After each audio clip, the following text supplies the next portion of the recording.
We're ready, sir. Okay, bring the computers up to synchronization slowly. Let's see if we can latch the data at a higher rate. What is your name? We're in sync. Wait a sec.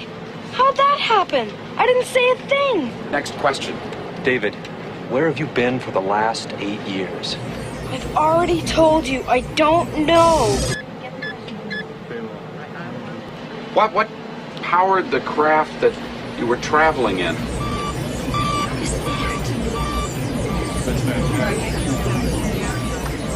Oh my God. This kid's head is full. What language is that? Oh, who knows what's in this boy's head? What are you talking about? We could spend years trying to decipher it.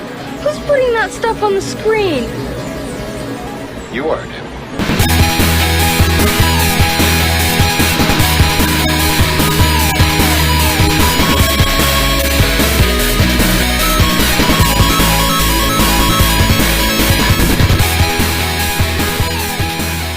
Woo! TalkRadar 143? No. What? It's not? It is too. Shut up. It is 143. You know what that means? Oh, it is 143. Does anybody remember when let's go back to the days of pagers. What does that mean? 2000? 99? No, what does 143 mean? Oh, I don't know. I love you. Oh, 143. Right, I got it. Yeah. I love you. Get in the microphone, Michael. You know, I'm completely lost here. 143. You never had a pager? Fuck no. there's a song called 143. What am I, a Neanderthal? It's Jesus because Christ. 1 letter for I, 4 for love, 3 for you. 143. I see. That's where that comes from. Kid, you'll never have to know that. Unless, I don't know, you're sending a smoke signal to your lady from a There's a POW camp. Carolyn's favorite Pokemon is Snorlax, whose number is also 143. No way! Yes. That's amazing. If only you had a Pokemon sound queued up on that board. I had some great birds last week. That's not it. That should have just done with the elephants. Pokemans. Wow. Still not playing it yet. 143, I love you. I love all of you. PAX was fantastic. Yeah, it really PAX was. an amazing time. I'm kind of coming down off of a long weekend of traveling. When the fuck did you get back? Last night at 9? 8:30? You went straight from PAX to South by Southwest. Yeah. It was actually really cool. Landing in Austin, I got to go around 6th Street for a little bit and go to some bars. And I had some friends there that knew the area, so I really got a great whirlwind tour of it. And I ran into a bar 1 in the morning, and there was all of a sudden a legitimate hot dog eating competition going on inside of it, like with a guy who competes. Yes. And I tried some local crappy beers, which is always fun. Well, you didn't like them? No, I love like, I say crappy beer, but it's like I like pissy beers. It's kind of, and not in a fucking ironic Pabst way, but in a legitimate. I was poor in college, so that's what I drank and developed a taste and an affinity for such crappy beers as Old Style and Pabst and Lone Star. I think in Texas was the beer. Why not? Fireman's And yet Ale. you say this wearing a kerchief and ironic sunglasses. Well, A nice new mustache. By the way. it's cold where these glasses came from. So. That's fantastic. This is Brett Elston, by the way. I'm Chris Antista. I'm Michael Raparez. And together we make Voltron. Yeah, Voltron. That's fine. But yeah, PAX. We had PAX East was Saturday, and we had a live podcast. And I don't know what the count was. We didn't have It's a couple dozen. We didn't have a panel, but like it seemed like more people than came to PAX Prime. It was just like anybody who's here that knows us meet in the hallway, and I think there was And there were some people standing up to the side who didn't want to be involved, but were still watching. Yeah, It was heartwarming. It was amazing. That was great. And everybody like hung around after us to talk, and I think there might have been close to 40. Yeah, maybe At one point, there might have been 4. Like when it started, and we didn't have a room, so like we Yeah. just said, like a couple hours beforehand, meet us at the Sam Adams Bar in the food court of the convention center, and we just sat up on a table next to an outlet and just got going. And it was I haven't thoroughly listened to the show for entertainment purposes. I have not been home to download it, Yeah. so I want to though. Yeah, after that was done, I'm like, we don't even have the internet to put this up on. Yeah. Yeah, well, you guys went back to work on Sunday. I went to the airport. Here's my question. Do you think, I haven't been to a lot of PAXs, we didn't corrupt PAX in any way? I noticed for a while, like a couple of the enforcers came out as if they wanted to say something. And I was if you surprised. look at the PAX rules, it's like no drugs, don't be dicks. And we were alcohol's a drug, and we were to a point where being kind of a dick.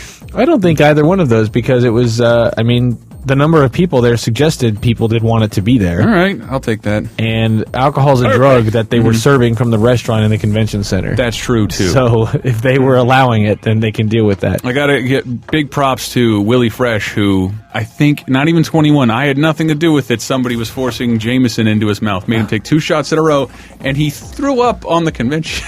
Did he? Yeah, just a little bit. Not like threw up his lunch, but definitely threw up the shot. And he's I didn't even notice. Yeah, and like, what, did we just turn PAX into like a weird dude atmosphere? Like, I hope we didn't taint it. And Oh they don't hate us now. I wouldn't think a gamer convention would have a weird dude atmosphere. Well, you know what I'm saying, a bro atmosphere. Oh, Bro. right. Yeah, Well- fuck bros, dude. But that's what we gave a lot of love, and I'm just going to play you one of these because you're going to retract your correction, right, Michael? Answer is yes. Sure. It's about us. We're celebrating our 5-year anniversary on the site. We're posting like shit about old articles. You'll see that in a second. Because this site is nothing if not built off of the bullshit that we write. For a long time, it was definitely like, let's try to outdo each other and let's make each other laugh. And what stupid thing can I get away with to write about and pitch? goodness, man. You don't think I can fill 6 pages about colored video game cartridges? Yeah. You are wrong. Yeah. And so on. But I know a lot of us for a while. I think you were with me on that, and Michael still does it. But we sometimes want to make the last article of whatever criteria we happen to choose. Yeah. Like Yeah. nobody else can do this because we're going to cover everything. yeah. Like I've got a Mega Man retrospective that It's fucking colossal. it can't be better. It could only be better if the images filled the screen, and I'm like, I'm gonna go. No, there are like 700 pictures, high-res pictures of Cutman alone, and Oh my god. then not really, but like tons and tons of Mega Man pictures. In that The only article. thing is, it's a couple years old now, so if you really is. like Mega Man Star Force, then you're fucked. But then you're also fucked because you're a terrible person. We're digging up our old videos, and I really like that because we got a brand new video player. It's all nice and neat and plays very nice on iPhones and everything. Not on Androids right now. Not on Androids? I cannot get a goddamn no. thing to load. Have you I tried- loaded it into Have you tried? Jira. I've never been able to tell people this because I don't want to do it in the article. It sounds too stupid. You load it up on your phone and you click it, and the button grays, the play button grays. Hold your finger down. That's the only solution I found. The video will play if you That's so hold the strange. button You down. showed it to me. And I showed tech, and they were baffled as well. And like, can you recreate that? And like, yes, every time. right now. But no, before we move on to the top 7 this week, Oh, good. I think just you were talking about seeing a city with a person who's from there. Ted Rossi. Holy shit. yes, Ted Rossi from Boston. From Boston. He taught us all about the fucking wicked Boston accent. Car's kid. wicked pisser, man. Fucking wicked. I've been trying to do it all week, kid.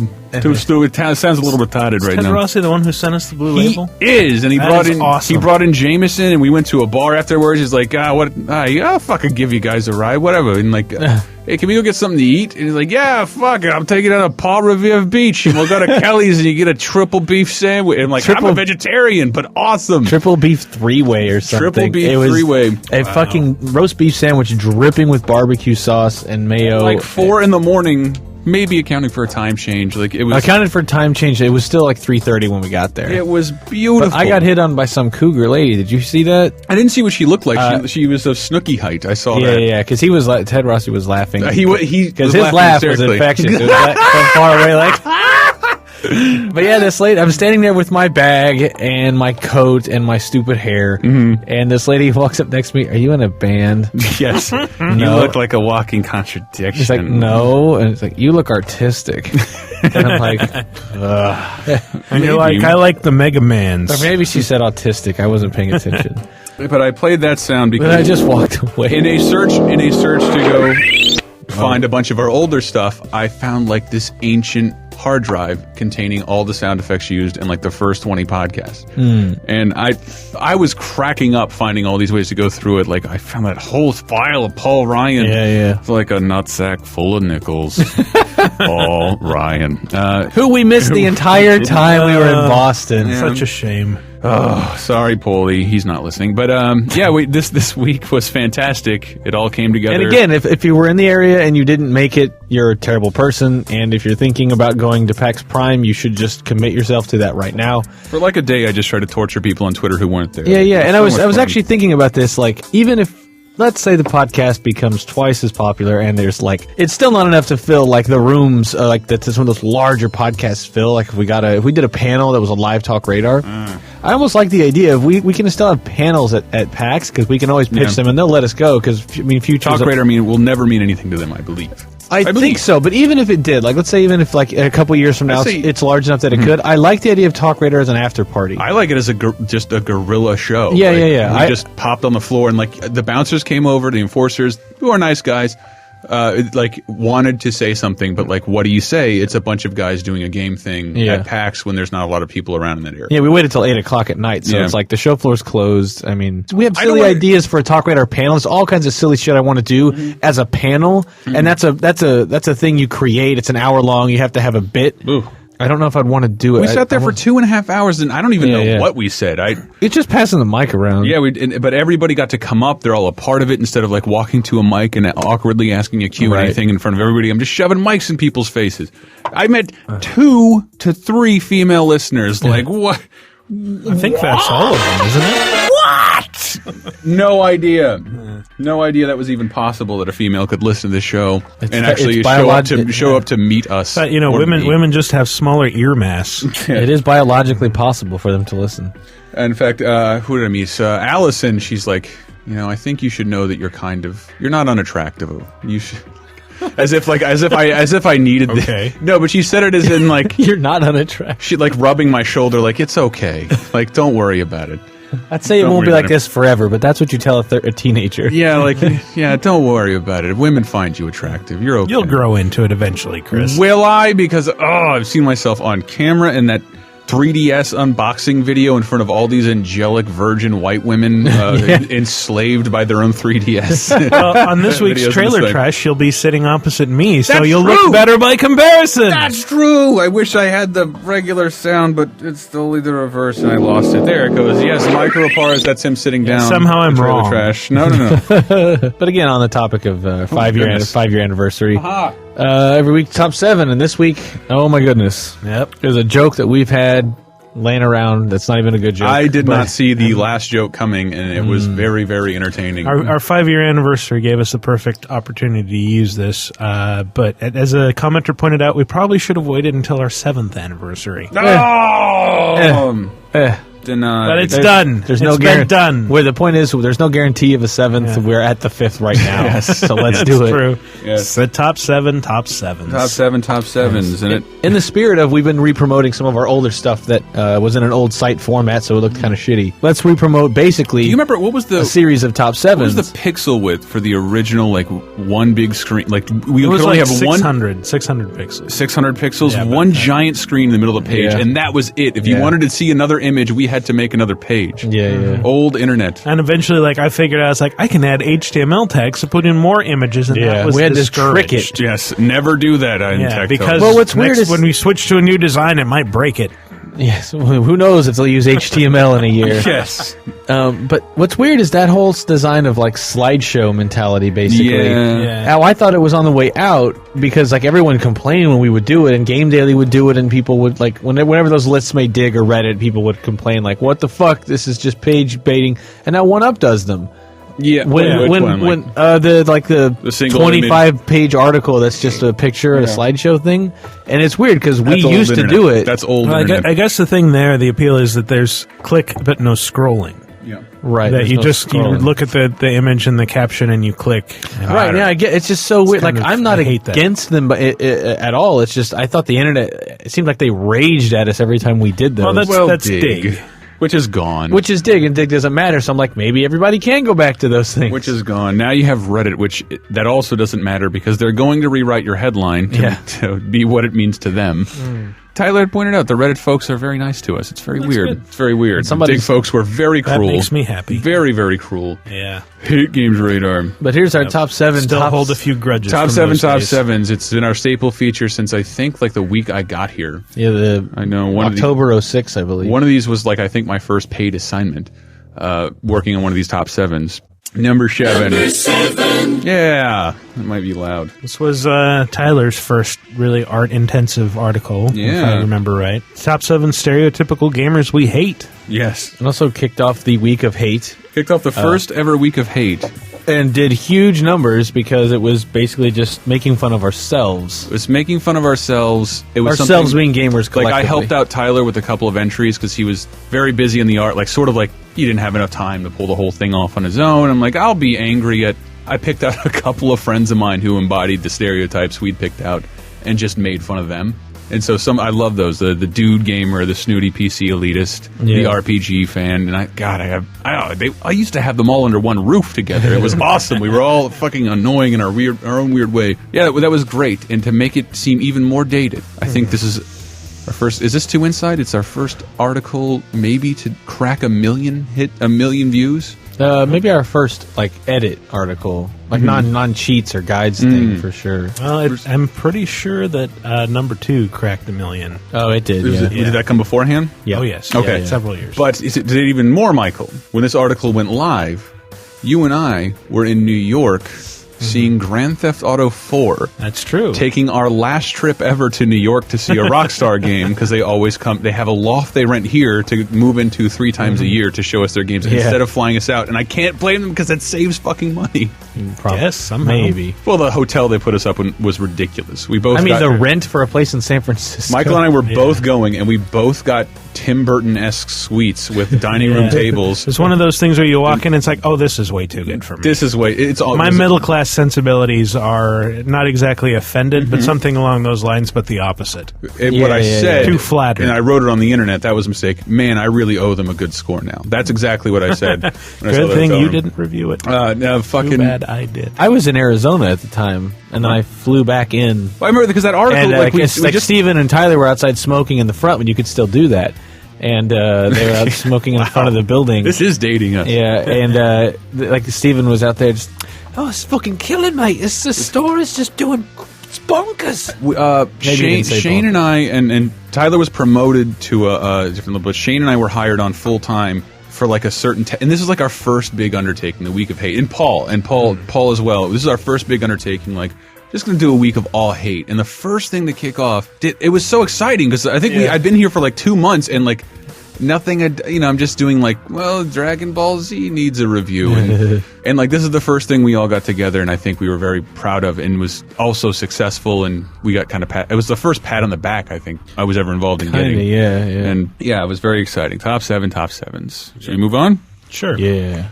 Number 6. Number 6. The rest of them I won't have any input on. Top 7 historical figures defamed by games. Defamed by games. And I've picked out classic sound effects from when we actually talked about these. The previous one was pre-podcast. Really? That's how old it is. By 2 months.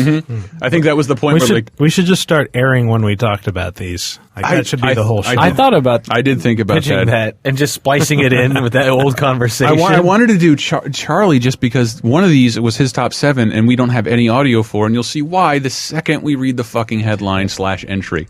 Or if you saw it on Monday. But number 6, this is a fantastic article by Wikiparez about just real life historical characters who appear in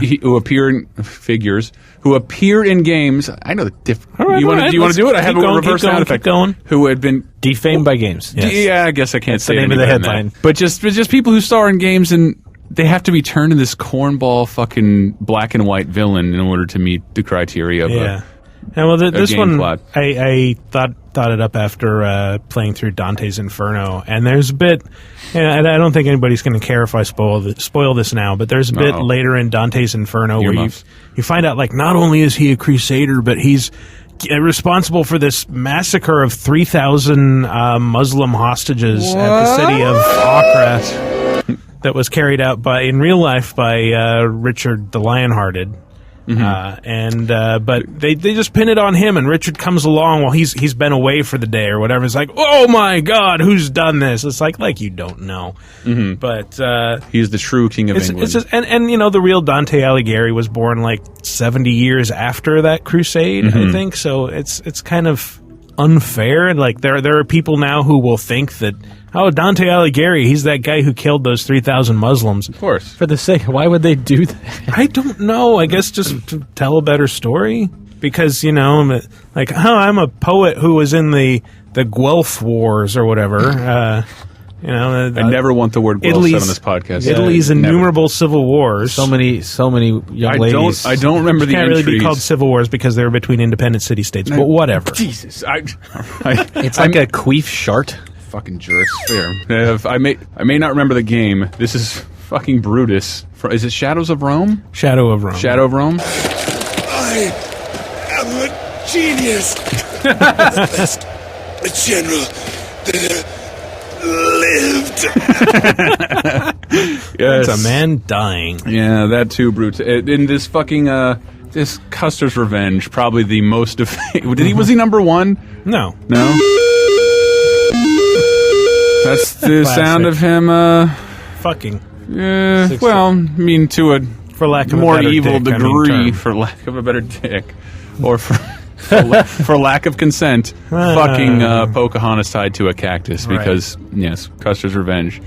But this was like the reason this one wanted to get when we had a meeting about the top sevens, of course. We were trying to think of ones that actually had like a modicum of educational value. Yeah. This was a good example of like some of these are like fun, silly ideas. The last one was like an art-driven one, and this is one that's like very well researched and has basis, and it's a little bit more like a cracked article, honestly. I learned a lot doing this, actually, doing the research. And like, you know, the Decimus Brutus character, it's like, I didn't even know that guy existed in real life. There was another Brutus who was part of the assassination. He was actually the first of the conspirators to be killed.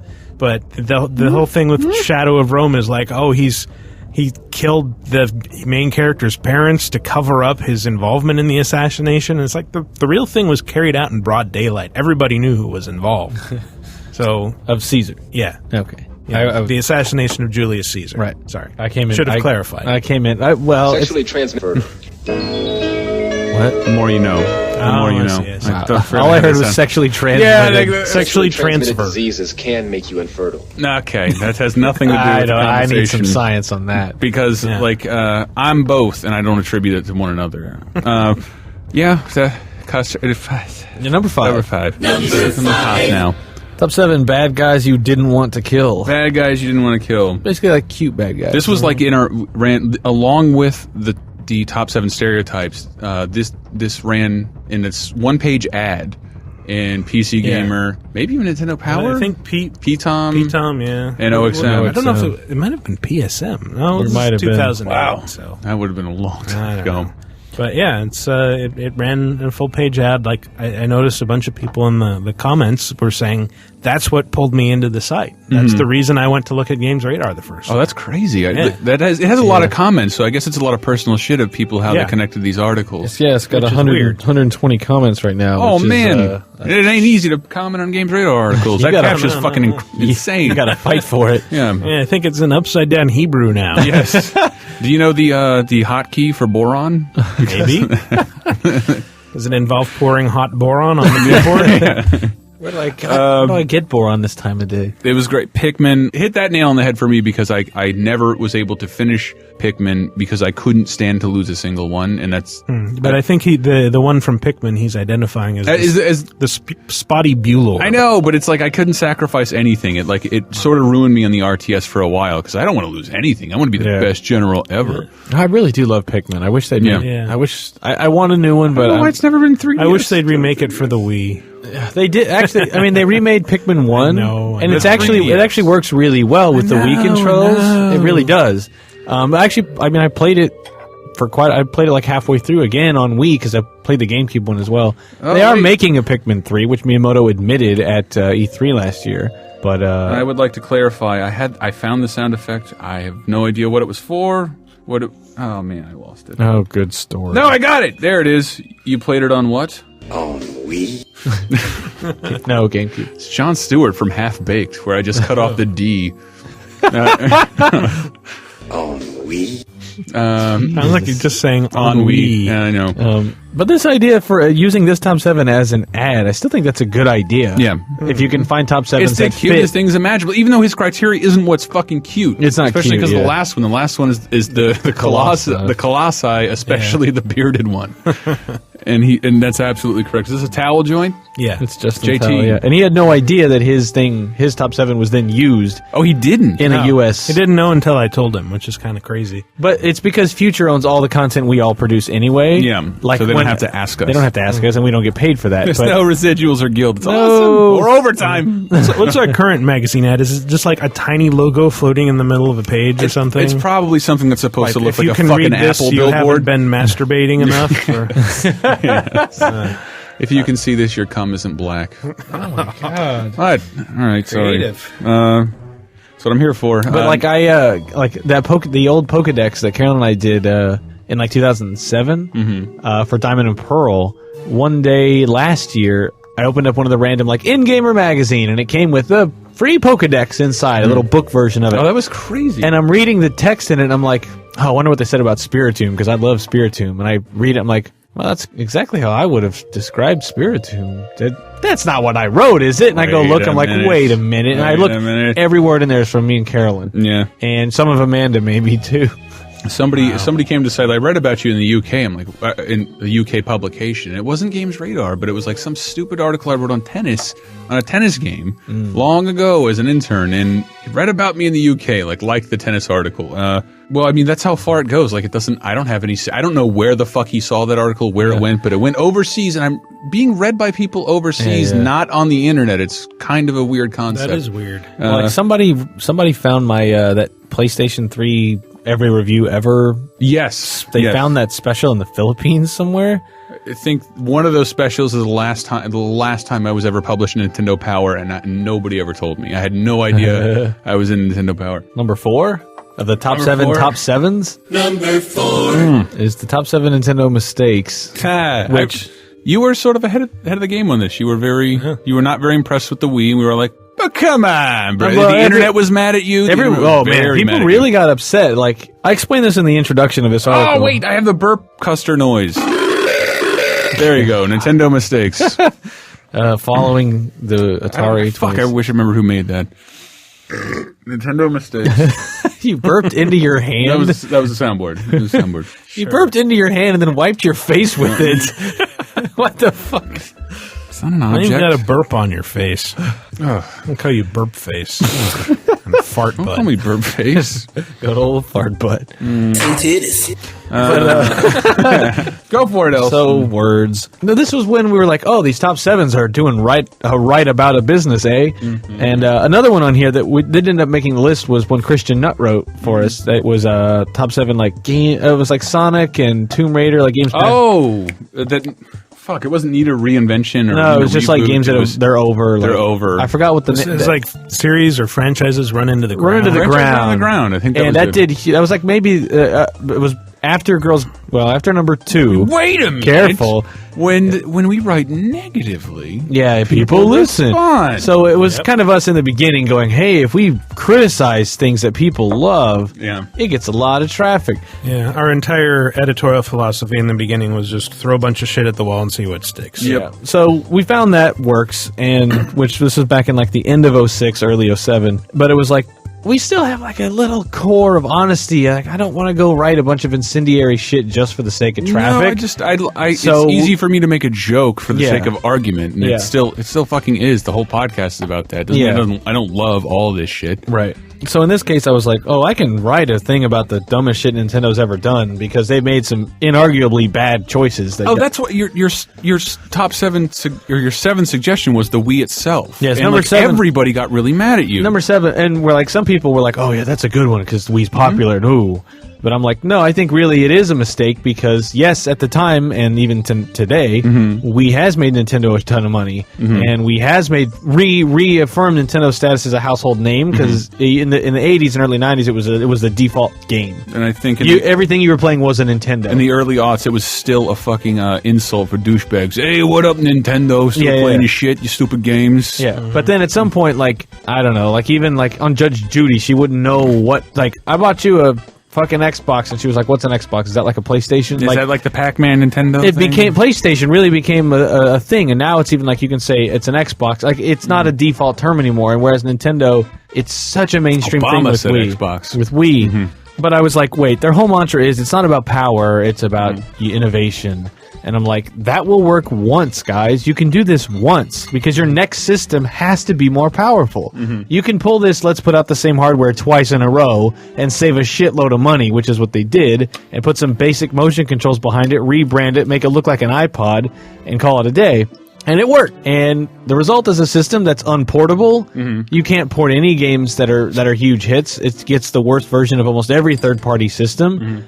Of every third-party game. That still those happens. that actually make it. Those that make it there. By the way, thank you, EA, and Activision. It's like, yeah, Just Dance 2's selling great. But like, yeah, that stuff works, but like things that really tried, like No More Heroes and Dead Space Extraction and Red Steel 2 and any number of games, like they try and they the 40 million people who bought Wii's aren't really looking at that. We spent our first 10 podcasts talking about that, I think. But what I would like to compliment you on is that you were ahead of the curve in predicting that, because I think at the time this was written, that wasn't totally clear to everybody. Weren't like, and I was like, look, and we weren't very close. So like, I first talked to you, you were excited about the Wii, and then like it feels like the next time I saw you, you were like, I don't know about this. This is not what I thought I was going to get. Once after Twilight Princess, and I gave all the 8s to the launch games. You wrote this article. I'm like, really, Elston, really? So I'm glad we were already at the Elston basis in 2007. I got to say, when you said non-portable, I thought you were referring to all the shit you have to unplug and wind up. Oh, that too. Take the Wii anywhere. That too. But just, it really got on my nerves. This idea that everyone was just like, oh, Nintendo's back, man. I'm like, no, because their next system, they have to make it HD. They have to pull the same shit they said doesn't matter anymore, like power. Their whole mantra was, it's not about power. They'll go do the power. And as the years go on, those numbers are evening out. Like, the 360 is getting close to the US install base for the Wii. It's getting close. And all we did was skyrocket very quickly, but it's not a long-haul kind of system. Whereas, like, look at the PS2. It lasted from 2000 to, I mean, had great years all the way up to like 2008. The main reason 2007? you make a piece of hardware and exclusives for it is the licensing you get from other games. Yeah. If there's no other games. If all your games launch at a price of $15 like they are on Wii right now, then there's everyone's defense at the time was like, have you seen how much money Nintendo's making? It's like the not an number excuse. one. Not It's an like, excuse. you're right. If it sells the most, it must makes be the most more money popular. than you do. You He could must be say- better. You could say it's not a mistake for Nintendo. It's not a mistake for Nintendo. It might be a at all. mistake for the people who bought it and planning to make it their core system. I think it's my anti-capitalistic statement, man. It's a bad short-term goal, man. It's going to make everybody rich in the short term, and it's going to hurt them in the long run. I do think it's a bad. I thought it was a bad short-term thing because you know why Nintendo? Like, I don't think they'll never say this, but this is what and I'm not the best analyst. No, you are for this kind of stuff. I'm really not, but. The other people have made this exact same top 7, and like other people in the industry took this list and had a rebuttal for, like I said, the N64. That was the first time I'd seen that at Radar at all. Yeah, like other notable people were like, well, I think this list is mostly okay, but like Chris Kohler disagreed that I said the N64 was a big misstep, and he thinks it's the GameCube. So that's apples. So almost apples on apples. Like I don't know. I feel the N64 set up the GameCube for failure. Yes. He makes a compelling point for GameCube as well, which I also agree had a lot of problems. So you can go with that either way. But a lot of similar problems. There were very minor concessions made to modern gaming for the GameCube. The reason they did the Wii the way they did is because, well, yeah, if you lost the last 2 console generations. N64 underperformed the Super Nintendo. GameCube underperformed the N64. Sure. And Xbox has just come up and it was a very close race between second and third for Xbox and GameCube, but they were very close. And that's Nintendo with its massive legacy. Mario, Zelda, Metroid, Star Fox, Donkey Kong, Smash Brothers, all this shit. Still barely fended off a Microsoft Xbox console that was launched in 2001 against it. Like, that's how little they had clout at the time. It's like, I love Zelda, and yeah, Zelda will sell 5 million copies, but you're selling it to the same 5 million people. So, lo and behold, the next system, power's not the answer, guys. We need a system that includes everyone. That's what made the Game Boy successful. Yeah, and it's true. That's the philosophy. Yeah, and the Game Boy was a great example, and same thing for GBA. That's why it's not on the list. And yeah. But the other things on the list, your number 1, that was only number 7. Your number 1 was like the PlayStation fiasco. Oh which yeah, we the talked whole about thing in detail. The whole thing with the. I had a couple of sound effects declared. One was this. Shit, this isn't the one I wanted to pick. Enter the unique world of virtual gameplay with Nintendo Virtual Boy. What? The first three-dimensional stereo immersive 32-bit video game system ever. I can see my feelings! It's so advanced it Virtual can't be viewed on Boy! conventional TV or Yeah, that Virtual Boy is definitely on the list. I Yeah. mean, that's kind of a given, and who cares? I refuted you recently, and like you were like, and the fucking Play It Loud campaign. I'm like, man, that wasn't that bad. And like you said, yes, it was, and I'm like, wow, the video you embedded That's the was one- really fucking bad. I the think one- we'd both forgotten how bad. No, it that's- was. I I did forget How how much video- fucking Dayglow purple was in those ads. the video I embedded in this top 7, the top 7 top Oh, 7. I got it. It's the Butthole Surfers, who was in my room last night. I think it's every parent's dream, maybe, to have a doctor in the family. And just cue flannel. Go forth and thrash. Go forth and thrash. Go forth and thrash. Wait, here's a tiny clip of the next part. Yeah. Nintendo, and the whole time, like on the screen, is like my- Pilot Wings and Itchy and Scratchy. and like Donkey Kong Country, and it's just, it was Nintendo trying to be Sega.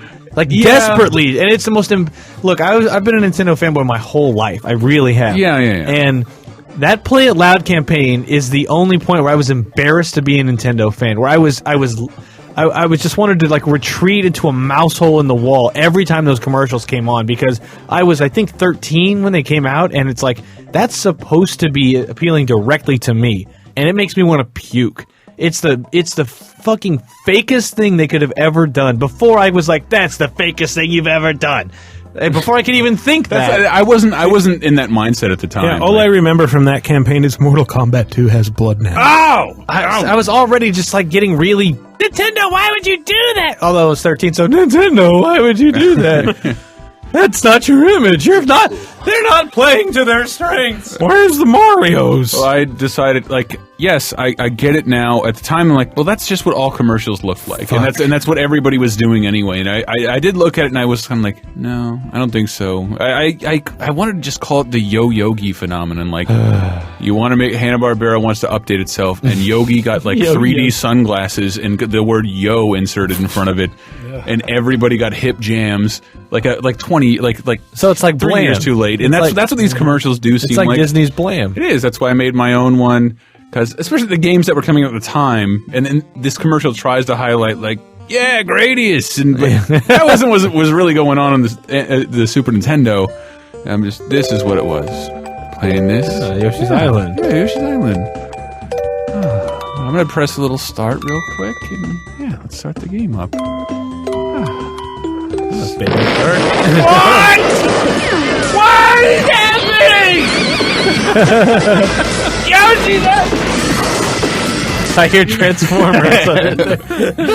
The Yoshi's Island came under that Play It Loud campaign, Yeah, I so know. the commercial for Yoshi's Island is a fat guy eating until he explodes. It's just like they didn't focus on fucking anything. It's just like, here's a fat guy eating. Isn't that funny and edgy, motherfucker? Yeah.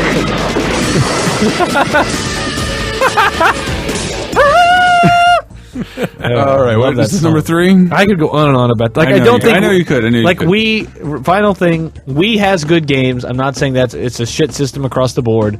I think it's the weakest system Nintendo's ever put out. Mm-hmm. It has the fewest games that will hold up over time. And it's just like, that was a great short-term solution to give them a shitload of money that I hope they put to use on a next system that just kicks everybody's ass. I'm thinking you're going to get a Wii 2 stopgap.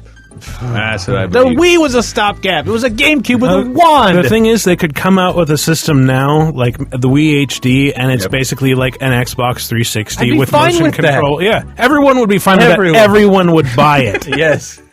I want, the moment they, like, I'm telling you, this E3, Nintendo announces a new console. Yeah. I know. firmly But I believe it. really do think it's going to be on the long lines of Wii 2 or Wii HD. I think they'll pick a different name. You think so? Yeah, they don't. No console of theirs has Maybe ever it's the repeated Super name. Wii. Nothing. The only names that have ever stuck the- around have been Game Boy. The knee or what? Next Wii?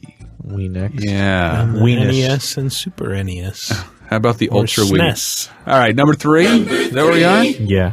The top 7 stupidest 3 minutes. puzzles, which was in TalkRadar 21. It's so great. I wasn't there, but I didn't have any sounds for it. But like Charlie's images are really the highlight of this. Yes, like the exact yes. elements, equations that make these puzzles work. A dog plus a poncho and a key and a bubble gum wrapper Makes a mustache. Equal, like yes, every one of you were turned into MacGyvers by these point and click games.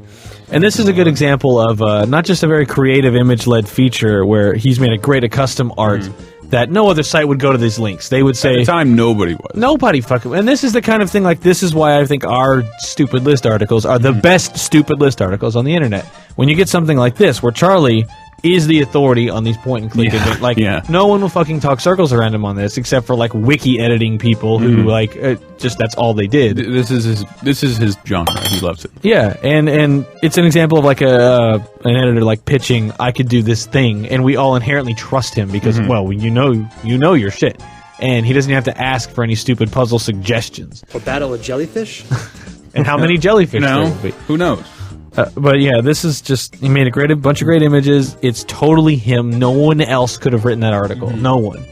And that's why it really belongs on this list, because it's a ton of fun, and it's a great segment in the TalkRadar 21, which is another really good It might have been episode. Charlie's first appearance. No, probably whatever. not, but He became a favorite, I think, because Charlie has a weird way of fielding all these questions. He never once apologized for how stupid these things were, but he loves them to death. Yeah. And no, what's your problem? Why wouldn't that be the solution? You buy a sponge from the leprechaun, and you click it on everything else on the screen. No, my favorite thing was you get turn skin into a trampoline. Oh god! You get a piece of tape and put it on the bottom of a fence, and then scare a cat to run out the yard so that it runs through the fence, and With the the tape tape on it, catches the catches cat the hair, hair. which makes a mustache that you use to wear as a fake disguise to get it. Just let me in the door. Jesus Christ! Number 2. It's so hot. And this one's all Michael. Which one's this? This is the top 7 girl-on-girl kisses. Oh! Which is kind of I believe I have a clip from this video that we made. It's so sexy. What the fuck is that? Excuse me. I'm just finding all these weird clips on my computer. I have all these Orgasmo clips. I thought that sounded like the South Park guys. Yeah, it does. Yeah, I did, actually. Yeah. So, this was one of our earlier top 7s. It's not our earliest. I know this was from November of 2006 when we'd already been doing this for a few months. Yeah, this was kind of born as just a sort of pandering, we've got to do that. That'll bring in readers. And it did. It did, yeah. And I got a full-page ad in a magazine? It did, yes, which I included here. And the funny thing about this ad is not that it looks like it has a dude making out with Lemmy from Motorhead, but that it advertises several features that I don't think we even knew we were supposed to be doing. Features? I love this shit. Like, when I read this ad, I look at the Thursday bottom. evenings are a cheat explosion. No, it's got to be the cheat blowout. And it's like, when you look at this really I don't know, this borders on should I even go here, but this is all shit that should happen every day, and not boy, you know what's going to bring him in on Wednesday? A must-buy post. Here's the game you should buy.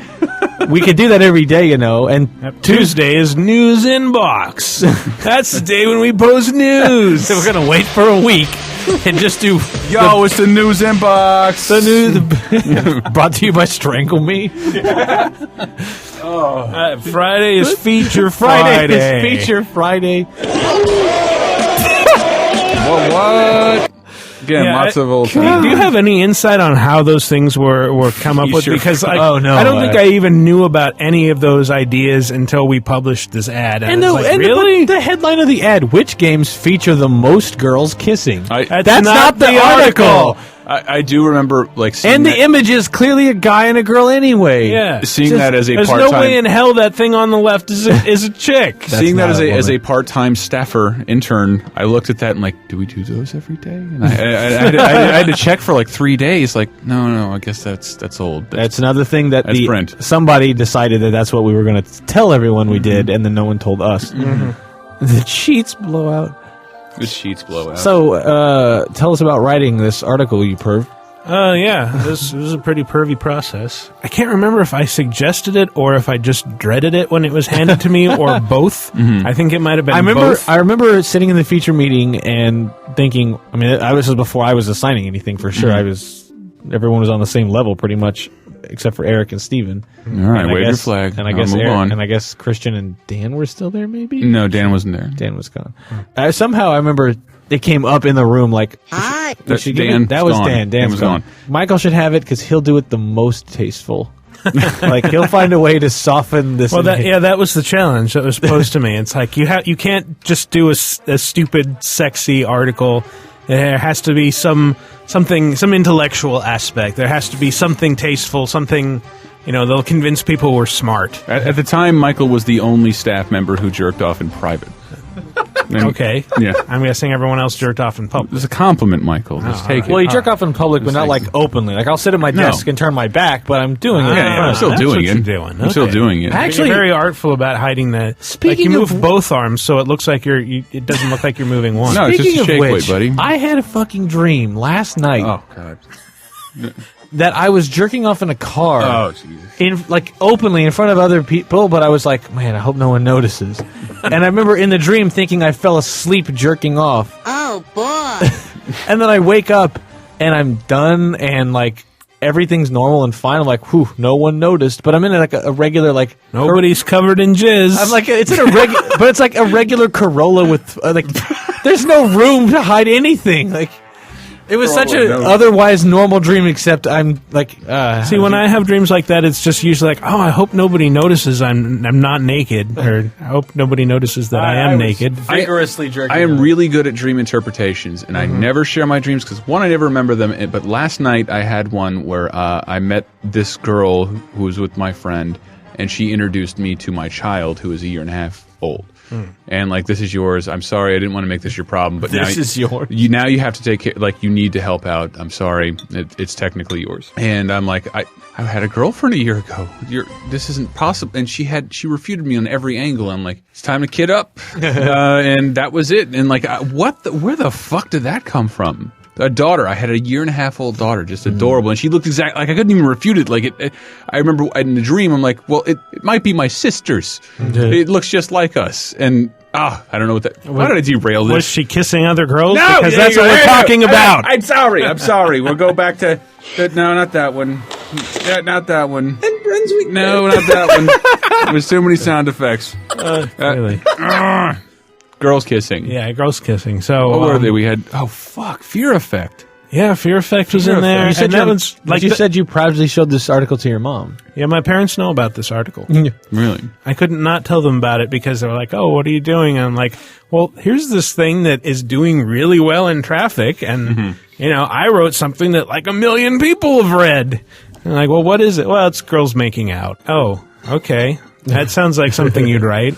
And also, what is this bit in here about Greg Orlando called you Norman Bates? Yeah, he did. Who now works at Which now works at P-Tom. This is a good example of the executive editor. why you don't want to trash talk other people because you never know. Wait, where you're what? gonna Really? work. Yeah. He called you Norman Bates just for writing the article. No, well, what was it he said? I'm pulling it up right now.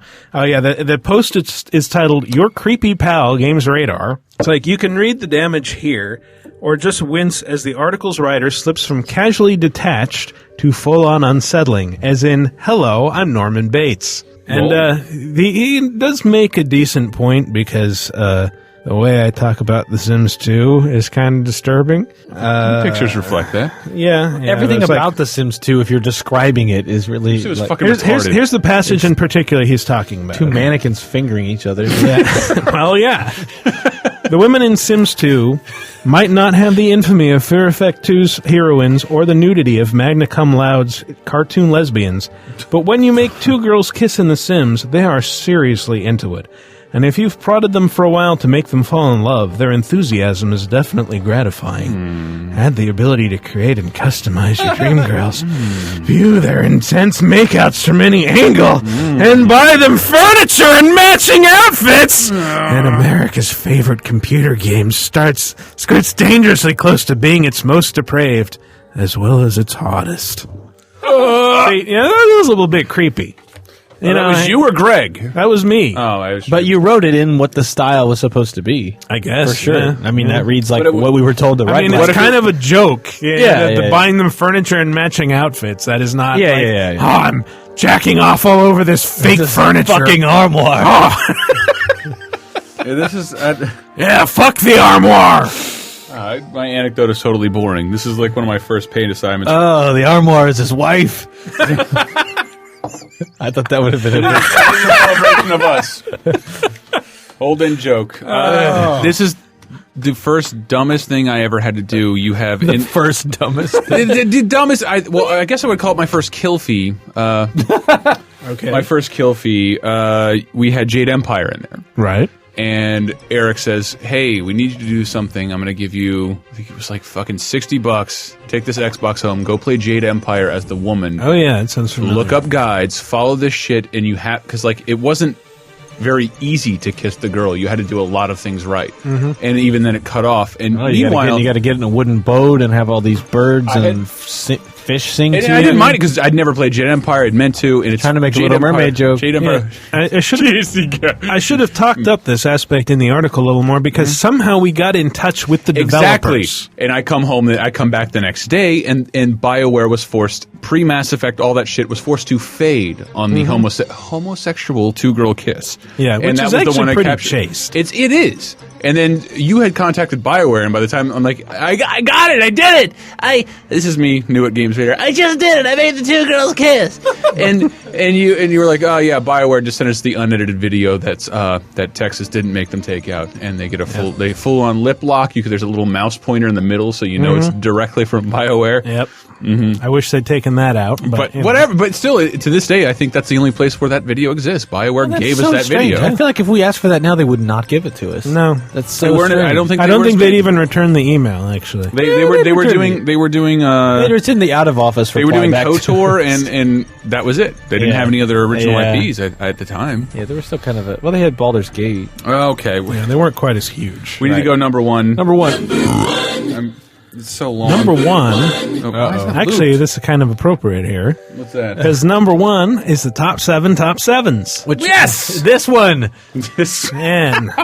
And I wish now we it only took 6 entries. Yeah, I wish now we could have spliced in the beginning of the podcast. It's one of those things where made it. None of us thought about it when it was beginning, but by the end, it's like the top sevens is really the obvious choice here because for that one, we wrote about these, 6 other top sevens. Yes, it's the ultimate top 7. Yeah, and it was like the moment this was pitched, like we came up with this idea like a couple years ago or something. Like, what if we did a top 7? Like immediately, it was like the number one should be the top 7 top sevens, and then we should print screen the article on the site. It's in the old format. It's in the 418. I don't know. Was that not intentional?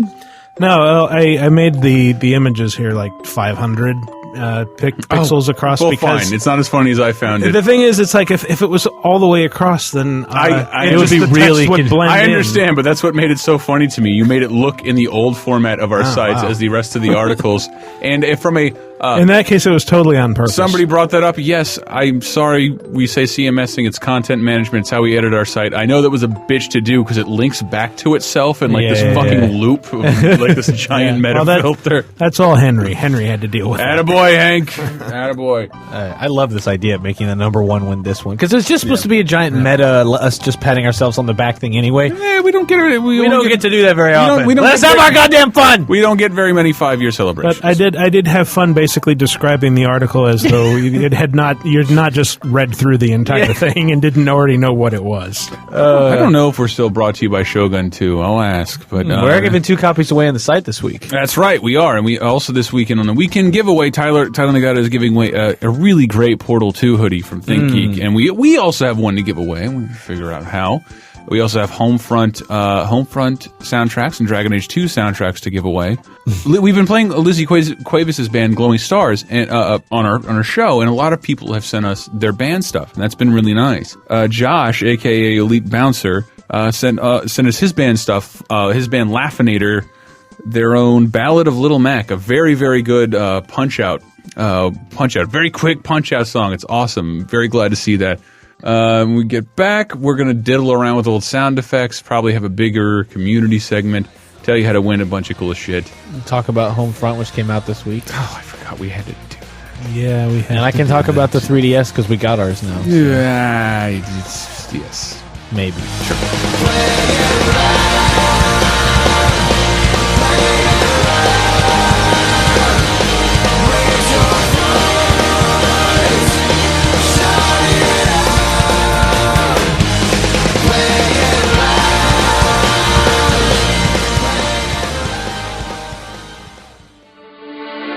In Total War Shogun 2, conquer 16th century Japan by leading massive samurai armies and fleets of warships into sweeping real-time battle. 10 warlords strive for supremacy, but only one will become shogun. Download the Total War Shogun 2 demo today on Steam.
TalkRadar, available in the iPhone App Store.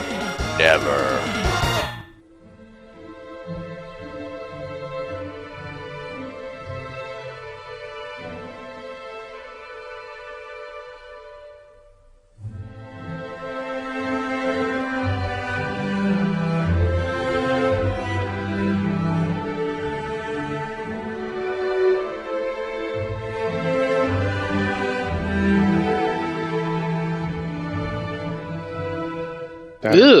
Podcast. What? TalkRadar segment 2. 143. 143. Little Jameson in the contraband. The contraband. That's what we call it now. We're drinking contraband. Contraband. Anyway, I'm drinking Contra. We're gonna give some shit away, I think, at the end of this segment. Hooray. Portal hoodie. Portal. Ooh. It's a really nice Portal hoodie, and a couple soundtracks for Dragon Age 2 and Homefront. But we're also... Oh, wait, I want to give a shout-out to Vinny P. Vinny P. He's undergoing surgery and or recovering as we speak. Oh. And he wanted a shout-out on the show, and hopefully that'll help him get better. Give another quick shout-out. I did it on Twitter as well, but just here as well as Doombot, who showed up. He showed up for our podcast on Saturday at PAX East, and he only had a Sunday badge, but walked into the convention center and sat down waiting for us to start. And as I walked down the escalator to go, as I rolled down the escalator, sauntered. Usually sauntered. Hovered? No, usually sauntered. Then I walked past him at a table, and he was like, "Oh, hey, that's Doombot, can you help me?" And I'm like, "Why? What happened?" Somehow the fucking police in that building just decided that he was a danger. He was cheating and stealing. Whatever. But yeah, he only had a Sunday pass, so he had to leave. Even though the pass is technically for the show floor. Yeah. And you can go to the fucking food court. The building is like, that's a food court. Yeah. But no, the guy, when he walked up, was just one of those dudes, some old guy, gray hair. You know, he's just all business, no fucking joy in his life. And he's just, all he did is like the back and forth was just, no, I have a... He's like, well, if you're leaving, and he was like, you got to come with us. We're going to take your picture. We're going to post it in the office. What? And if you show up here again tonight, you'll be arrested. By the way, those were not the enforcers. No, not the enforcers. Not the enforcers. This is like building security. No. And after that, and this all happens in front of me. I saw all of this happen. And he's like, yo, you'll be arrested if you show up here again tonight. And Doombot's like, well, if I come tomorrow, like, can I still get in tomorrow? And he's like, passes are all sold out, son. He's like, no, I already have a pass for tomorrow. Let's go. He's just one of those assholes that the moment you correct him Boo. or point out that something he said is wrong, all right, fuck it, let's go, get out of here. It's like, you're a really shitty person. You're a fucking bully. He's a bully. It's You're like, a did bully. you get beat up in school and couldn't take it out? I think it's just more, I've been dealing with this shit for a lifetime, and I want to make it go by as fast as possible so I can just get on with my joyless day watching soap operas. It's like, why don't you waiting just to die? Retire, sit in your recliner, and watch MASH. Yo, kid, yo, fucking Stadia, you're here watching a video game conference. Boo, get the fuck out of here. I just was like, and also, like, he's not trying fucking Stadies. Nah, kid. Am I doing all right, Ted Rossi? I can't find the button. There it is. Yeah. That whole trip was fantastic, and again, everyone who came, it was a blast. We went to a bar afterwards. Oh, that was great. Ton of fun. It's great. Everybody go to every PAX. It's great. Like I said something, and about, please, the more you show up, the more we don't feel like shit. I said something about wanting Coke on the last podcast, and everybody came up and like, sorry, I didn't get you Coke. I'm like, what are you talking about? What are you talking about? And like, oh, you said on the last podcast, and then Ted Rossi comes up and like, yeah, man, I can get you Coke if you want. Like, in front of like a butt, like, come on, no. Where were you in Vegas, man? Yeah, no. Wait, really? No. Wait. No. What? No. A seesaw. No. Yes. No. Incredible. No. It's 17 no's and then yes. Yes. New releases. We always do this right about now. Yeah, most of the time. God Eater Burst. That I'm just going to give it the award for a great title. I'm glad that's out. Great title of the I week. don't know what it is, and I'm kind of tired of reading that name. I don't know what it is. I love it. Ooh, Jameson the beer. Is that a new thing? Like, I've never done that before. No. There's something wrong in the world today, and I don't know what it is. I see. But it might be God Eater Burst. Yakuza 4. Not a time for Japanese jokes. Moving on. Shogun 2. Damn it! They've been very good. They've been very good to us. Shogun 2. I think you can win a copy on GameTrader. Yeah. Well, can we talk about it? We actually cut Yakuza 4 trailer from Trailer Trash partly because we didn't want to make any Japan jokes, and partly because it was actually a really good trailer. It's a really good trailer, and it made me want the game watching. The only jokes left were to make at the expense of the setting. And I'm like, I don't know if that neon sign will be back again. I'm not going to make a joke. It showed the game. It had a cool voiceover. It did. The reveal is already there because I'm segueing. I had a good / terrible interview with Tetsuya Mizuguchi, Miz, as he likes to be called, of Q Entertainment, the guy behind Child of Eden and Lumines and Medios and Rez and all that. And just fucking great games, great music games. And like, I'm doing an interview with him, and he asks him a question, and like, I don't get a real response. And I've never got that before. Like, I don't know. And we went into PAX. I just forgot about everything that was happening in the world around me. And like, we get over, and he's like, yeah, I have to fly back to Tokyo tomorrow. And he's like a really nice guy. I have to fly. And it didn't even fucking occur to me. Like, why are you working right now? Yeah. Why are you working right now? Oh my God. And I can only imagine that, like, we flew in on a red eye. It was 11 in the morning, and someone's like, shit, Japanese earthquake. Well, it happened at like 8 o'clock the night before. Yeah. And like, we're trying to go to sleep because our flight's at 6 a.m. San Francisco has a tsunami warning. We have to be at the airport at like 5 a.m. Yeah, no, Yeah, we like 4:45 or something. We picked her from the house like a little before 4 in the morning. Yeah. And and after that I forgot all about it. And then Mizuguchi, I hope all his family is okay, because he was not. He's doing as well as anybody could in that situation. Right. He did give a good interview and did smile, and like and after he said that, I totally forgot. I feel like a shithead. I cannot believe you managed to talk while that was going on. So whatever. If you have a local charity, a Red Cross thingy, the Japanese people need your help right now. Tee-hee. I saw did anything come in the interview? Was it a video or a text? We did a video interview, but it's gonna need some editing because I think he was off doing his own communicating. I don't want to talk any more about that. What if I ask you? Current events. What if I ask instead about whatever happened to this Jurassic Park interview that we filmed? No. Chris is just sort of waving his hand and pushing his face together. No. And sort of mashing it up into a giant grimace. By which I mean the McDonald's character, not already, the expression. But okay. What else came out this week? The Halo Reach Defiant Map Pack. And every I know something that came out great this big week. sigh. Art and Elko, is that what you're going to say? No, but Art and Elko is usually always fairly good. If you like JRPGs, and if you do, Art and Elko is a lot of fun. I really think it is. It's always got really good music. The graphics are nice. No, for PS3, buddy. Let's see. Take that, Jon Stewart. It's not a crappy one. And Art and Elko games are usually fun. I had a great time with the first one, and Carolyn liked the second one, so... it's kind of pervy and moe and all that shit, but it's Koga, is that the name? Koga. When I saw the name for that, I'm like, yeah, if you want to make absolutely certain this game tanks, you make it... Yeah, we quit it with the multiple colons. Artanelico Koga. Like, colon Koga, colon that'll sell at Walmart really well, guys. Good job. Hey, man, can I have Quagga? Like, no one what parent... Oh, wait, this game isn't about Star Wars Episode 1? You might be surprised. It's like, oh, can I get Koga? Yeah, I need it from my Naruto and my Dragon Balls. And hey, man, you going to pick my prescription up from the Koga? What else came out this week? Go ahead, Elsa. Okami did. Okami. Oh, it did? Yes. I forgot about that. Yeah, nobody cares.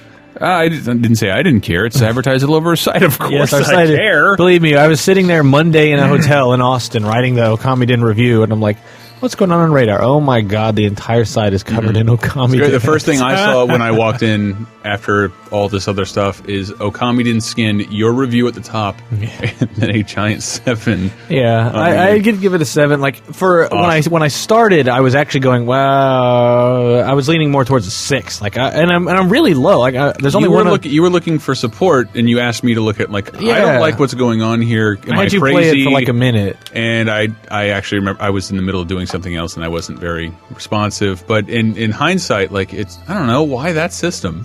Yeah, because it has the largest install base. I guess. That's the only reason. And so did the PS2. And that's its biggest flaw. Okami. Yeah, and that's its biggest flaw is that it's a good game. It's kind of almost a retelling of the first game. It is a sequel, so it does take place after. It references the first game.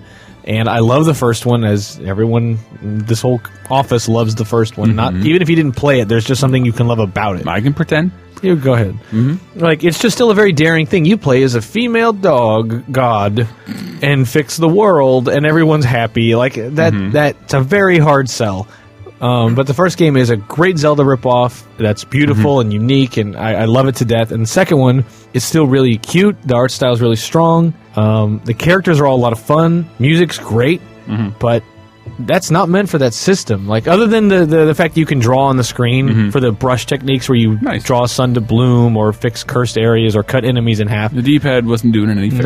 No. The analog stick and the Wii remote where you draw using your free hand, it's like that's always terrible. There's no tactile response. So the DS works perfectly for that, of course. But making a 3D world on a DS where it has to load bit by bit, I haven't seen and it's choppy, slow down. There's a lot of pop-in. It's a lot of pop-in. Like, you're walking and just tree in front of you. Since I believe Michael's Mercenaries 2 expos, where things spawn in your body and right on top of you. After you're right on top of them. Yeah. Like, that's definitely not that. There was that bridge pulled up to, and I had to wait for it to spawn into the world. We should put that up as one of the GR videos. We fucking should. That's one of my favorite videos. That video alone is hilarious. That video is hysterical. Of Mercenaries 2 for PS2. But yeah, I mean, give people a history lesson. So the PS3 had just come out, and every game had to have a PS2 variation. So I remember I was playing it at the time when we went to PAX, and I remember telling some people, like, I kind of hate it. That's when I say that, I don't mean like I literally hate the game. It's just where you're in that mental state of I was hoping for a great game, and I'm and you got an okay, and I got a good or okay, or a game that could have been a lot better. And I also don't like reviewing games based on what it could have been, because that's not the point. But this is one of those games where the whole time I'm playing it, it's like the 3DS is out next week. Yeah. This game to me is really hindered by lack of power. It's got frame rate issues. It's got slowdown. It's got a lot of typos in the translation. There's pieces where the audio it'll pop for a second, and it's got those long cut scenes of just dialogue that you can skip, but then you're missing plot points. It's not just the dialogue. It's the long pauses. That shit. Like, even Square doesn't do that anymore. It's long pauses in between everything, and then some cutscenes you can hit A through and skip and read it quickly. But it's like when you're making me, and on top of that, it's the silly voices of Kazooie, basically.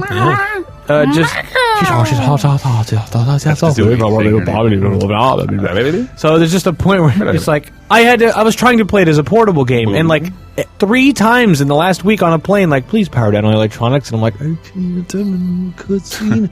I just want to get to a save point because the battery's about to die, and if I shut it down, I'll lose all of this. So like I kept like opening. I do it all the Should time. have just closed it, put it in the seat pocket. I did, but it was super close to dying, and I'm like, if it dies, well, I'll lose what I've done, and I'll have to watch this I've done fucking that twice on a cutscene. plane with Dragon Quest games. Yeah, it's and, just and Final Fantasy. It's just games. it doesn't take Horrible. advantage of the DS as a platform. It's just trying to make a portable Okami. So what you have is what's a good game, but it's not good on this system. But it might have been better on like the PSP, for example. It's a rare case where I would be like, no, this would have been way better on PSP. Like, nothing is benefiting from the DS in this case. Like, I would trade a slightly more awkward brush technique thing for a game that 99% of the time runs and looks great. Other than that, like, the places you go, the things you do, it is a fun, cool, and it got better as it went. It's a very slow start, but it got better as it went, and the friends you meet along the way that you hop on Chibi Tarasu's back, they have different powers, and you get to do different things, and you see a little bit of the first game, a little bit of new stuff. It's a good mix, but yeah, again, I would rather have played it on any other platform, and it's another 3D world navigating with a D-pad, which is like, why do you think they fucking invented an analog stick? Because the D-pad is not meant for fucking 3D. It sucks, and I hate it. It seemed totally unresponsive. 7 out of 10. Yeah. It seemed No, totally I hate that aspect. Like, I'm not going to let that one thing like Capcom knows destroy a game. Capcom's knows it's what would you call it? The diagonal button press. But when I was playing, I couldn't, like, I'm hitting, like, I just put 2 fingers on right and left, and like, can you run diagonally in this 3D game? And like, it apparently no. Like, it goes in a circle. It never really wanted to do that, and it's just a control issue. And again, like 3DS has an analog slider, has more power. I know this does maybe it didn't line up with the development cycle or whatever, but like maybe when you found out the 3DS was coming, it's like, wait a little. Maybe if we just push it for like a couple. Like this isn't Okami didn't coming out this week, but was not crucial. That's not. It could have come out next month. That's not a part of the Okami tradition. You wait until the new consoles come out and have it completely overshadowed by overshadow your product. That's what makes Okami special. It's averaging an 82. But yeah, I was thinking 6. Then you must be low on this scale. I am. I'm the lowest. Me and Joystick. GameSpot gave it a 7.5. For a while, I was actually thinking 6, but it actually started to get a little better as I went along, and then some of the later bosses are actually really clever. And then it just, it just comes to a nice conclusion, and I don't know, the way references to the first game, it really starts to get a little better towards the end. So that's why I ended up staying at the 7, even though I was getting very angry with the limitations of this thing. That's all. Michael, tell us about the Koreans. Yeah, well, the way you feel about Okami is kind of similar to how I feel about Homefront, in that I was really looking forward to it, was really excited to it, and then what I got was not what I had been sold on. THQ put a bunch of money and attention and time into this PR marketing blitz. And publishing. Yeah, publishing. Shitload of publishing. Yeah. Well, there was like, we got these pamphlets in the mail that were like, clippings from the Korean occupation. It was like this whole alternate reality thing. It's like in 2027 North Korea, or actually a unified Korea, controlled by the North, conquers and invades and takes over the U.S. And you're a resistance fighter, and it's the stories by John Milius. It was kind Red of Dawn, like looking forward to this big epic Red Dawn kind of thing, and instead it's Republican Screed. Yeah, a little bit. But it avoids that. It avoids being like a patriotic, America, we're going to kick everyone ass another good bit. Yeah, it's boring. No, it's not entirely boring. The story's good. The gameplay is very generic, and what I was trying to say is that it kind of has this very narrow focus that, like, you're expecting, like, oh, you're going to see America, it's been transformed by the occupation, and you're going to see Montrose, Colorado, that's been transformed by the occupation. You're going to Colorado. We're going to spend the first 4 out of 6 or 7 chapters there, and then you're going to leave and going to go to a farm and then you're gonna fly a helicopter, Yep. and then you're gonna go and you're gonna liberate the Golden Gate Bridge. Oh, tell me it's one of them big, loud helicopters. Oh yeah, it's one of them big man. loud helicopters. You can get to shoot shit and fly around and target a SAM site and shoot a missile. Got a missile, but yeah, it's That whole ass shit, man. it's an Not okay hoe-ass game. shit. It's kind of it feels like a generic Call of Duty clone. The visuals, the graphics are very unspectacular. I was kind not of happy with grainy that. and ugly. There was a couple of moments, and only looking at the screenshots in your preview, the only time I could tell it was America and not a battlefield map are the corporate logos. And Yeah, like the White Castle and the Hooters. I think you were even then they're the third tier, TigerDirect.com. the third tier of corporate logos. Yeah, of corporate sponsors. Of in this corporate game. sponsors. They couldn't get Best Buy or Or McDonald's Coke. Burger You have King RC or- Cola. Yeah. RC Cola. I like RC Cola. I think Well, I Nos did. has logos in the game, so if you enjoy drinking Nos, good for you. Your tastes Whatever. are Stop represented. if you enjoy drinking Nos. It's Nos, Michael. Nos? It's Nos. You need to get down with the I kids. got to correct Michael on his pronunciation. Oh, well. I get Hold on. What's I a definitely- Chrissy Paras? Bloody definitely- fucking da. I definitely. You see, I definitely deserve one of these. All right. Yes. Sure. Take away my Nos! wiki. I don't That know. was another Michael It was gonna, Paras. it was gonna Oh. it was gonna take a lot to interest me in this game to begin with because it did seem like a very Me Too modern shooter. Yeah. Well, if you look at the review, I graded Sorry. it.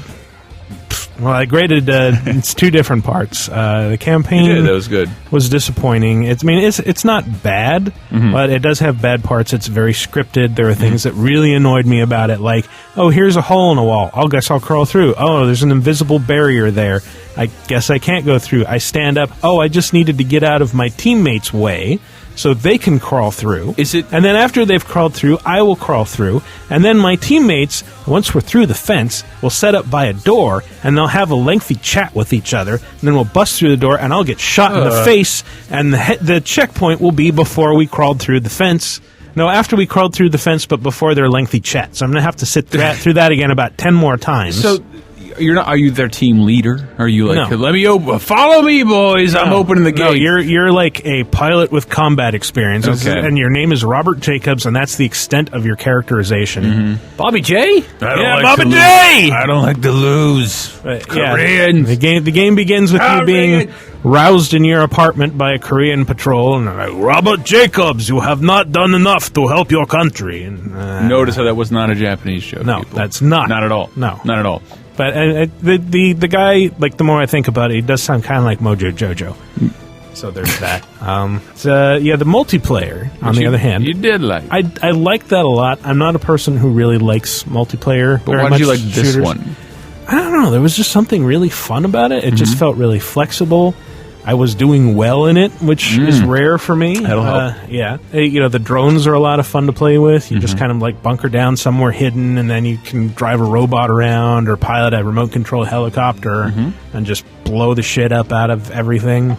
You can spawn inside vehicles if you've earned enough points by killing things. So yeah, it's like, it's a little like Battlefield, but it's a meritocracy instead of like, oh, here's some vehicles. Guess you lose to whichever jackass gets to them first, and then crashes them into the ground. I've never been a fan of the modern shooter genre. The influx of them, like I don't have time for anymore. Like I can't. No, that's why I'm like, when I see like, here comes Battlefield 3 on top of the next Medal of Honor, on top of the next Call of Duty, on top of the Why? next... It's like, I get that people really like these modern shooters, but like, you're going to saturate this, and it's going to go away. It's going to go away. It wasn't even that it was a modern shooter. It's just it was a modern game. Here's the thing: we're at the state right now where we were with World War II games about 5 or 6 years ago. Yeah, I'd almost. It's now. I'd rather play a good World War II game. World War I. That's what I want. Just all bayonet work. That'd be You're going to just be sitting in a trench, and then you run out over the trench, and you get shot, and then you spawn back in the trench. Dysentery. When do they get bullets full of dysentery? Oh, you shot me with starvation. Oh, it's a mustard gas shell. Shit. No.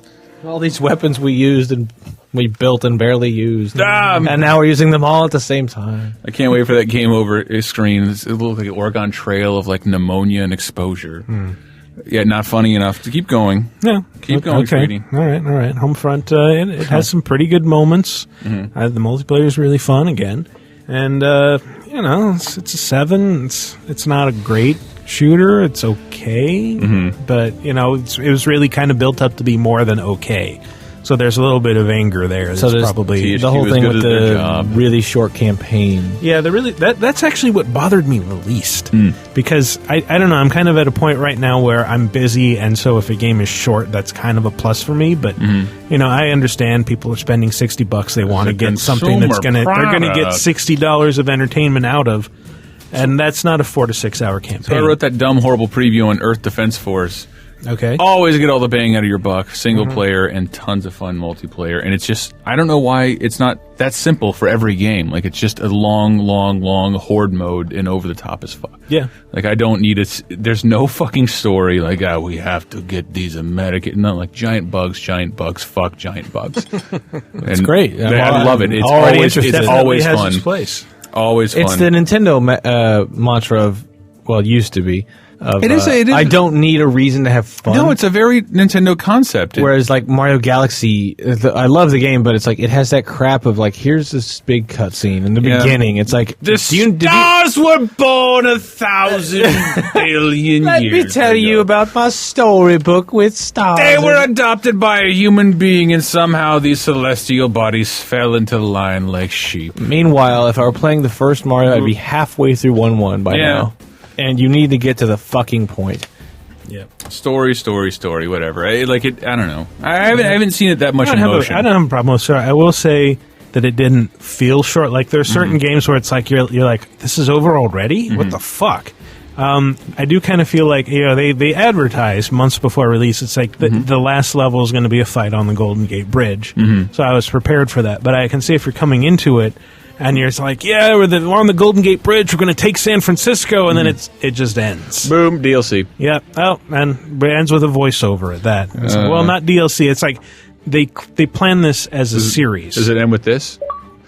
Good night. Yeah, probably. Good night. But yeah. Good night. Yeah. Let's leave the door open for a sequel. You got your 100 points. Let's go. Yeah, but THQ always does that, and they've done that with everything. I don't know. I'm biased towards THQ. I hate THQ. Why? I hate THQ. I'll talk about it in some other episode, but those fucking idiots with their nothing catalog jerked me around on something interesting I tried to do with their shit.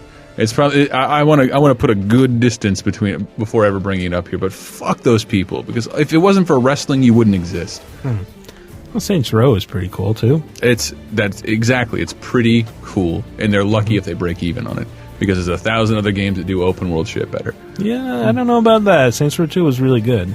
Fine. Yes, fine. It is fine. And Red Faction. Perfectly. Those are their two gems. I do like Red Faction. But I do hate THQ. All right, fine. I hate THQ. Fuck THQ and fuck the people who work there. Anyway, Jesus Christ, careful with that. Somebody wrote this on the forums. I thought this was interesting.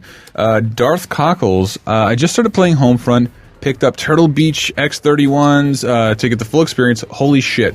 I just got past the part where there were two parents backed against a wall by soldiers and a toddler behind them. Do you know what he's talking about? Yeah, that's actually in the first 5 minutes of the game. Okay. The parents are shot and the kids start screaming and crying. The scream of serious distress. I'm a parent. My little girl is 15 months old. I know that scream. Every parent knows the one I'm talking about. The sound that overrides every other thought process, spikes your adrenaline, and throws you into a primal instinctive protect your child at all costs, find out what is wrong, and now mentality. I choked up, my eyes got watery, and my hands started to shake. I had to step away. I stepped outside, had a cig, and watched my little girl napping on the baby monitor. I have never had an emotional reaction to a game until now, but that blew me away. Seriously rattled my nerves. Yeah, there are some very well done emotional moments in Homefront. It does do that extremely well. Those moments are kind of few and far between, but when it does them really well. That's one of them. When the game begins, you're basically yanked out of your apartment, you're thrown onto a bus, and as you're driving off slowly on this bus, you can look out and you can see, like, this guy being arrested, and he's like, I didn't do anything, and like, you know, they force him down on the ground, and then this Korean pulls out a plastic bag and pulls it over his head and starts to suffocate him. A little further down, this couple is being pulled apart while screaming and holding their hands out to each other. Then you go further down, you see people being arrested, beaten. A guy tries to run away from a lineup and is shot, and the blood spatters on the window. You turn a corner, and that's when you hear these two parents saying, don't look, and like there's this little toddler standing behind a couple of Korean troops, and they just like gun down the parents, and then like one of them just walks away. The toddler runs to the bodies of the parents, and the other one just like stands like he's going to have a smoke or something. Mine in the forum's reaction was a knee jerk "fuck you, pussy." Like we're not going to change. We're not going to change. But reading his next couple paragraphs, he wasn't saying that at all. He was just saying like disconnected with me on an emotional level. Yeah, and it sounds like. Well, he's not like... There's a guy from, I think, Rooster Teeth, who was like the Dead Island trailer. He couldn't watch it past the Rooster Teeth? The beginning of the girl being, run back. I hate it when she people flies do up that. in the windows. Like, he didn't even say, like, it's a zombie. It's a zombie. I hate it when people do that, but he wasn't saying that in hindsight. Like, I have kids, so I can't stand this. Yeah, He's like, yeah. no, I know that scream, and like that scream was perfect to connect with that me. scream was perfectly done. Yeah. So, I mean, I thought that was kind of admirable. I'm glad we got some kind of immediate response to that. Homefront. Want a soundtrack? We're gonna make a forum thread. Say which one you want, Dragon Age 2 or Homefront. I'm not going to ask you to do anything. Elston, I'm going to go with your idea for the Portal 2 soundtrack. Oh, dear. Or the Portal 2 hoodie. What would you like to insert in a hole? With the criteria. Yes. No Jesus, no dicks, no Hitler, and no Japanese earthquake. None of those jokes. And no Hitler dick shaped like Jesus. No. Thank you for avoiding the Japanese earthquake, Michael. You're a true professional. I know. What would you like to insert through a hole? I'd rather it be just one. You figure out how to add an image to the Games Radar forums. Go for it. Do not add any fucking text. That alone is worthy of a prize. Well, whatever. It's basic HTML. But then there's a bunch of questions, and it's like, man, that was so many words you typed out when it would have been less to write into Google on how to make an image. Anyway, we have all that. The Portal 2, there you go. Portal 2. It's a great fucking hoodie. You'll see it on the Saturday giveaway. Tyler Nagata's giving away one. We're giving away one. It's a large, but it's kind of a big large, but it's a very nice looking garment. Cheryl put it on, and she like sort of cinched it. And if she cinched it and wasn't wearing pants, it'd be like a really nice mini skirt on Cheryl. Tyler Nagata looked like a really kick-ass Asian Ezio. Like once he put it on, like a great Asian Assassin's Creed character. It's a very big large, and I don't recommend shrinking hoodies. Well, that's all we have for the new stuff. Oh wait, we have some Homefront sound effects. Oh yeah, we do. This one, Michael has titled. I did. Michael's titled Mass Grave. Yeah, this happens a couple. Actually, in the second mission of the game, second chapter, you find a mass grave site, and I thought the reaction was really kind of interesting from the characters that are with you. What the fuck? We should turn back. Thrown into a pit like garbage.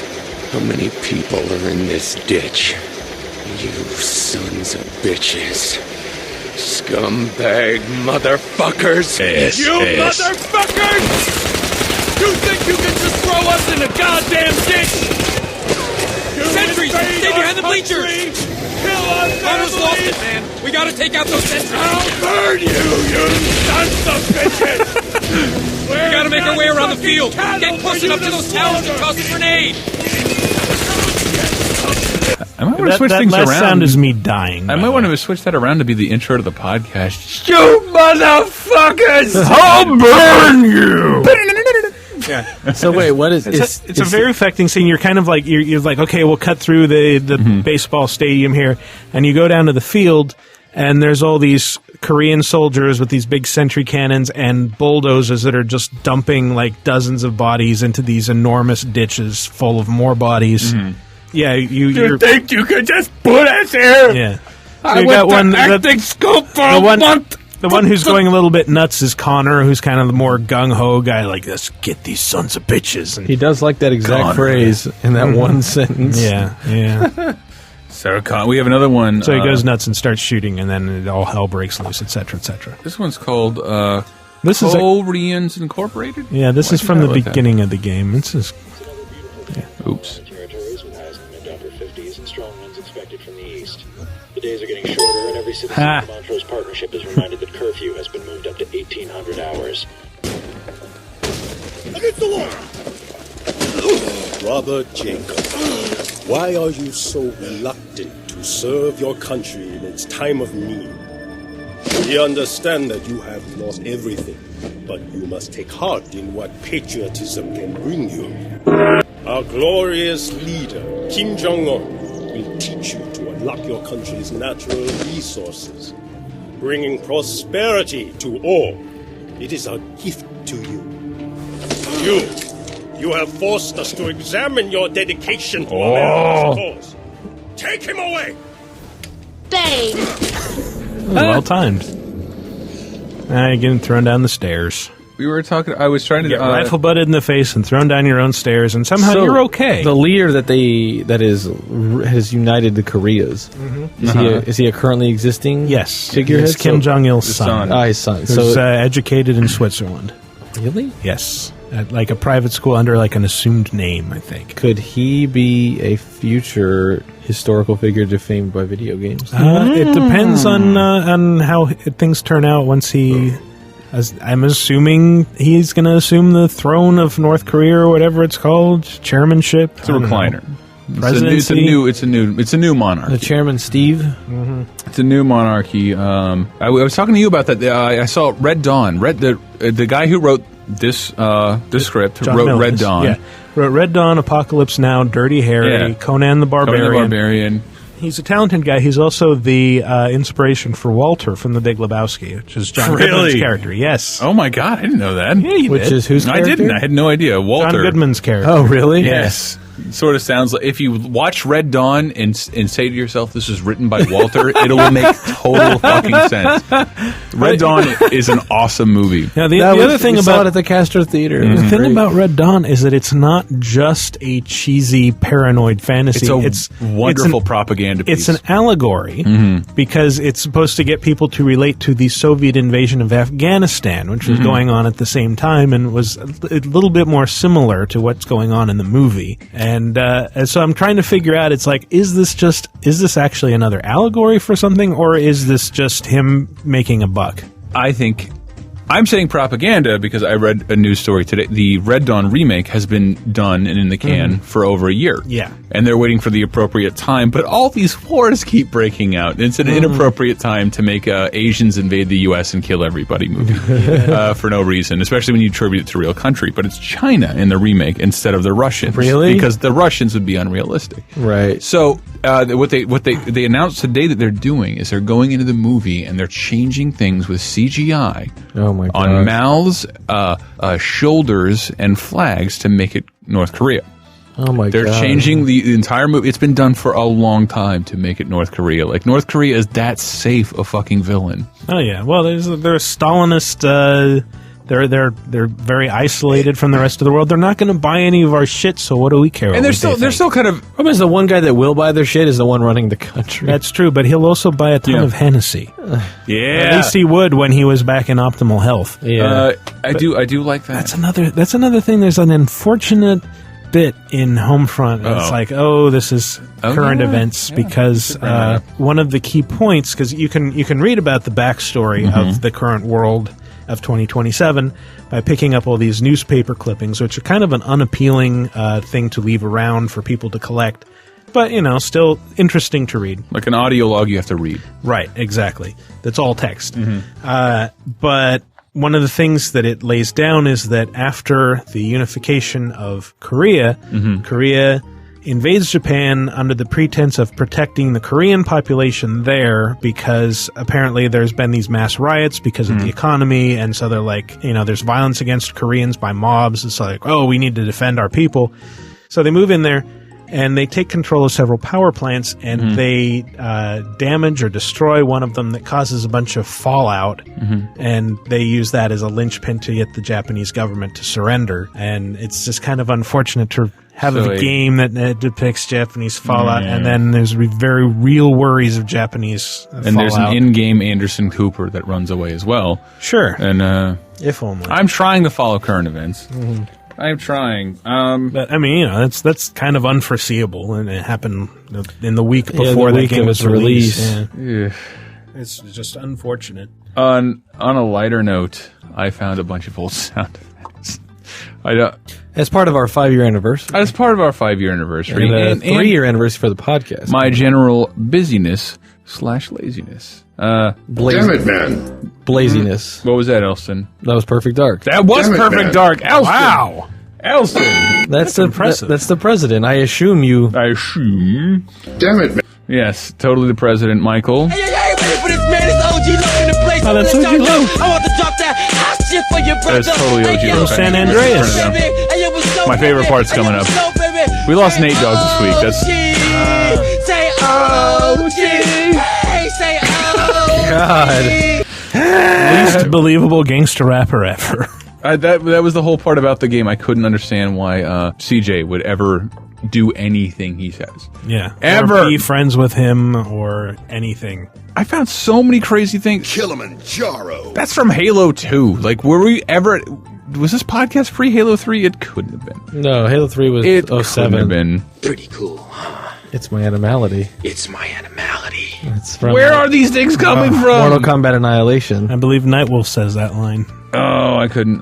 Too bad. I thought I had a good one. What about now? It's time to rock with the biggity Buck Bumble. Buck Bumble? Buck Bumble, baby. Oh my god. You know I have a Buck Bumble file. On file. Good God. This is in the N64 game. Yes. It's Jesus. the title screen. Jesus It Christ. was from our rap games thing. Everything. I found fucking everything. I don't even know what this is. It's the Wii. How to put on a condom. Whoa. If you have one, pull back your foreskin before putting the condom on. Whoa. Why? Wii controllers don't have foreskins. I don't know who's putting all this shit in my folder. Click up and smell the roses, motherfucker. Hobo chode. I'm guessing that's Mad World. Yeah. I'm guessing that's Mad World. It sounds like Bulletstorm. It certainly does. You mean to Except with tell me I grapefruit. traded tickets to the chocolate bar convention for this? Oh, that's Punch Out. I found I wish I could attribute He these goes to to a like. chocolate bar convention. Who knows what this is? See the latest in chocolate bar technology. Do a barrel roll. Barrel roll. Barrel roll. Do a barrel roll. Do a barrel roll. Barrel roll. Barrel roll. Do a barrel roll. Do a barrel roll. Do a barrel roll. And now, a word from Oh, that's Mr. great. Hold on, I'm gonna hold up. Do a 37? I found everything. Wow. I found everything, and I just want to sort of go through Isn't that 37 from Clerks? it. It totally Yes. is, but it was from episode 37, 37. over 100 episodes ago. If only we had it on. If only we had it in 137. Why? That's a stupid question. It's David Hasselhoff talking to Shane Patterson. Yeah. Shane Patterson. Hey, did you eat some of my chocolate bars? More Doc. Doc from Punch Out. This one, I need a little help with. Turbo, if you're listening, Turbo is our unofficial archivist. I honestly think this is me. Hey, maybe I wasn't too clear. We need your help now on Gears of War Horde mode. Horde is hard. What the fuck? Sound like you.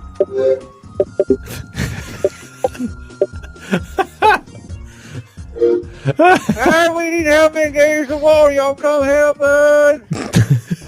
What the fuck? Is that me? sounds Did somebody else? I didn't capture myself on Xbox Live. That sounds like the shitty... I'm so confused. That sounds like every time I'm trying to play Gears 2 online, it's just the sounds of menus opening and closing. Like, can you join... What the fuck is this? That's from Awesome Possum. Oh my god. Are you ready? Yeah. Woo! Cool. Are you ready? Awesome. Ninja. Rat. Ninja. It's just like... Rat. And this is how the early 90s were. Like, the play it loud stuff is the same shit as this. Just play that Virgin That again. was considered genuinely, unironically awesome. Just the way they're like, Virgin. Virgin, get it? Oh. Hi, I'm Fez. That I'm one. Phil. That's our spot. Our spot. I told everybody. I'm trying to tell everybody more. If you have a podcast and have a spot under 30 seconds, we'll play it. I'm tired of making my own promos. Like, let's make your own podcast. Damn it. What's your favorite flower, son? Mine's chocolate. You mean to tell me I found all these old. Seriously, like some of these haven't existed for years. Connecting Wii Motion Plus. Have the Wii Motion Plus accessory and This is 4 minutes long. Yeah, why that's the fuck Wii do I Motion have Plus. this? When I got Red Steel 2, it comes with an instructional video. This is all making that sense. you have to You watch. have to watch the first time you turn the game Even on. if you can figure out how to plug a dongle into a controller yourself, you have if to you watch pass it. kindergarten, As you in, can, this is a must-see, or you have to watch you it? no, No, like you literally have to. It will not that's let not you good. skip it. Peter Boo. Travers loved it. Boo. And, wait, I do like this one.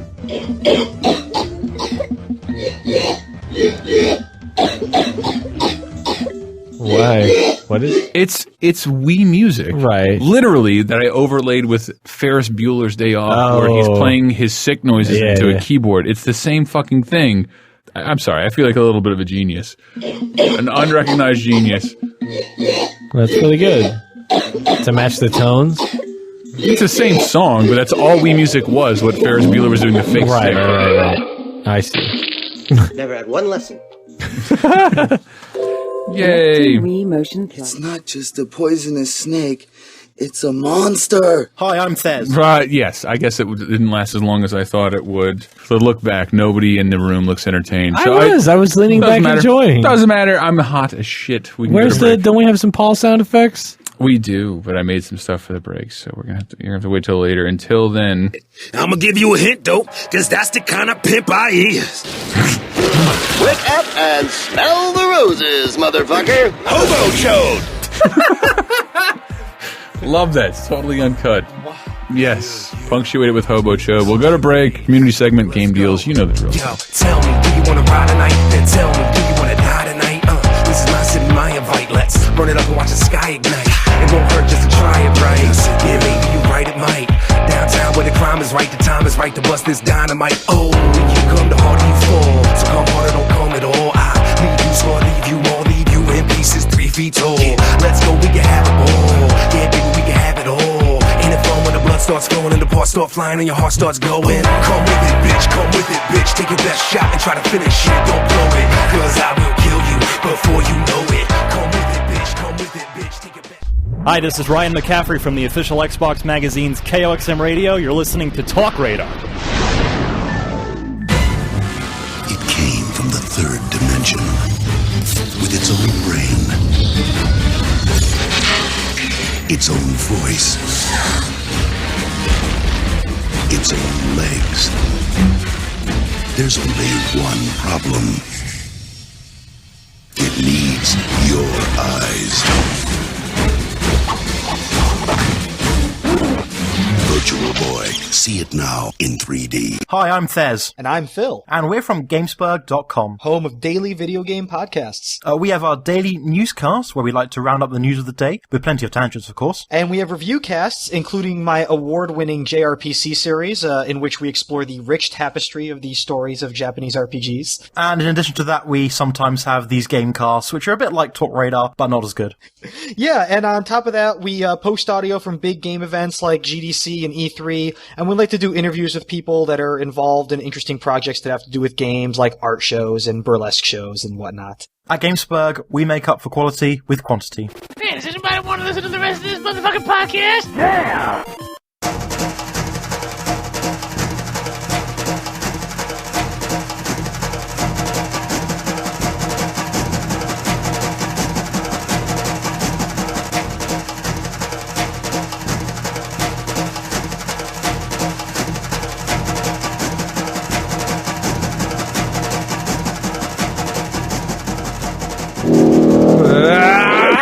Good-naturedly giving of shit. Ribbing for your pleasure. Sucked right back into TalkRadar segment 3. You will be sucked. Yeah, I just finished Beyond Good and Evil.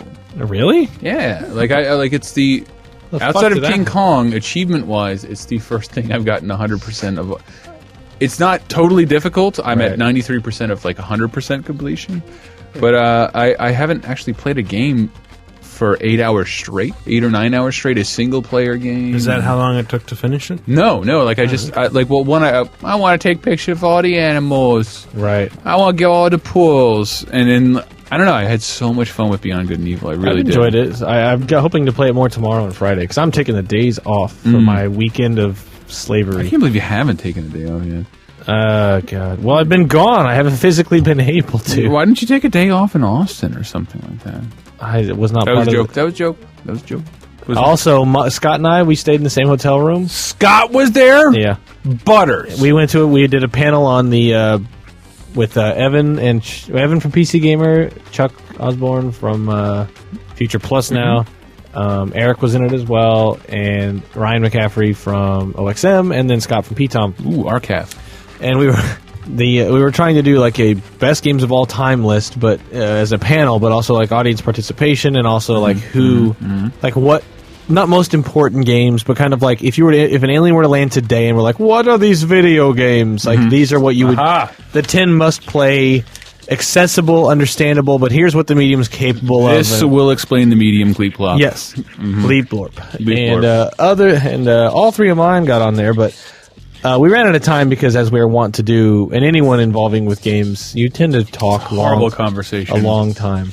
With a bunch of people who have been elevated to professional status to pick their best games. Like I've been in that meeting before. It's it was really fun. It was really fun. Nothing is resolved. Oh no, we all voted pretty handedly, and what happened was we'd each pitch a game down the row.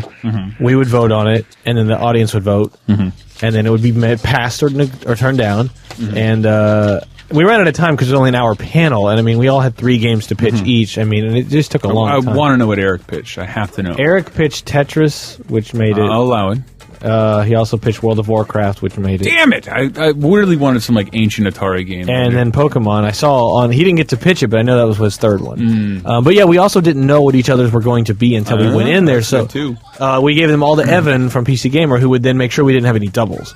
But I took the low-hanging fruit with the very obvious ones. Super Mario 2. Mario 3. Oh, that's bullshit. Mario 3 and Link to the Past. Move on. Which I knew I had to do because I knew no one else would. Everyone else had their own agenda they wanted to get across, which is fine, but I'm like, look, if no one goes there and represents Nintendo games, no one will do it. So I took Mario 3, Michael's Mother, and... Oh, I am listening. Now he's looking. What are you watching over there, buddy? Nothing. So we call her Rape Parez. Michael, I'm just trying to get your attention, sweetie. Wow. You have my attention. Now you have his entire attention.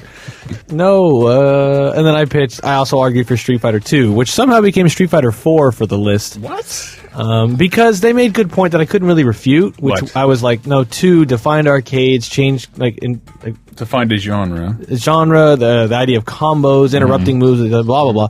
But it is not about influence so much as it is about a snapshot of today kind of thing. Like, and if you were going to sit someone down, Link to the Past in Mario 3. No, Mario 3. I'll give you my whole argument for that is a blueprint for a video game, basically. Yes. But like Street Fighter 4, Street Fighter 4 is Street Fighter 2. That's why. Is because I was like, well, I wouldn't. If you were going to show someone today, it's like, would you give them 2 or would you give them 4? And I was like, I'd give them 2, but it's like, other than a nostalgic reason and maybe like as an intro to basics. Oh, if we're giving it to aliens, like this. Yeah. It's like it's the same basic concept, but here's a modern version. Yeah, and that's why like Mario 64 isn't on it as opposed to 3, because considering the other games in the list, Mario 64 is going to look really old. It's going to have bad camera issues and sparse environments. Mario 64 does not have a lot of camera issues for what it is. For what it is, no, but it's very limited camera. I love Mario 64, but me too. But yeah, the final list of games, which we didn't get to order, and everyone didn't get to pitch all their games, so we didn't even get to really go through it all because that's only an hour. This is a waste of sending you guys to South by Southwest. Kind of. We also didn't promote it at all, so really would have liked to see Conan O'Brien's documentary. I could have pitched games that didn't get read. Could have done it. Didn't get read? Didn't get read at the panel. Oh. I could have been there to not speak and just see Conan O'Brien's documentary. That would have been cool. That would have been awesome. Yeah. But yeah, Scott argued for BioShock, which was an easy one. Oh, Scott. Super Mario 64. I can't believe that's not getting a remake on 3DS. I know. Well, they did it for DS, and kind of did. Yeah, well, they did it on DS, and it was fucking horrible. Well, I think that's it. It's still the control issues. Yeah, but now the control issues are fixed because there's an analog stick. But was it only the analog stick, or the ability to turn the camera around? That was like 90% of it. There were 4 buttons devoted to the fucking camera in that game, and like I think that's important to remember. They were that way in the DS one, weren't they? Actually, I don't know, because I barely played it. I couldn't get over the D-pad in a 3D world, which is garbage.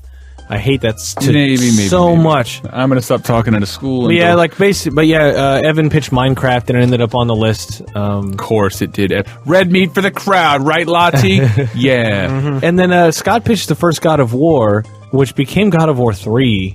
because of again the like if you were going to sit someone down now and show them like it, and I argued to keep 1 there because I'm like, well, granted the story in God of War is not the most important part, but like you appreciate what's going on in 3 a lot more if you know the rage, like where it comes from and why.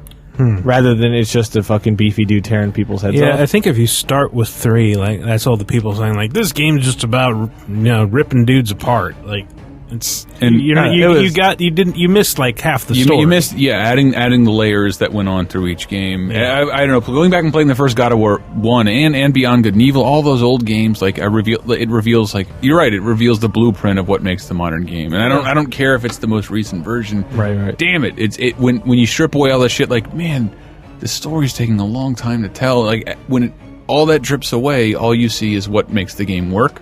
And I don't know. There's something beautiful about that. Beyond it was a fun panel, and maybe something we'll revisit for PAX. Legit boo. I'm on page, Michael. Page, all right, fuck game deals. Game deals. Powered boots. I know. Game deals. We have a live version of that in the PAX podcast. That was amazing. They chanted it. That was amazing. I did tell the story like someone screaming Baker Street in bathroom stalls at me, and I don't think it was directed at me, which is what was really weird. That whole night was so much fun. Like I can't oversell it enough. If you didn't go, you missed out. Oh, speaking of Homefront,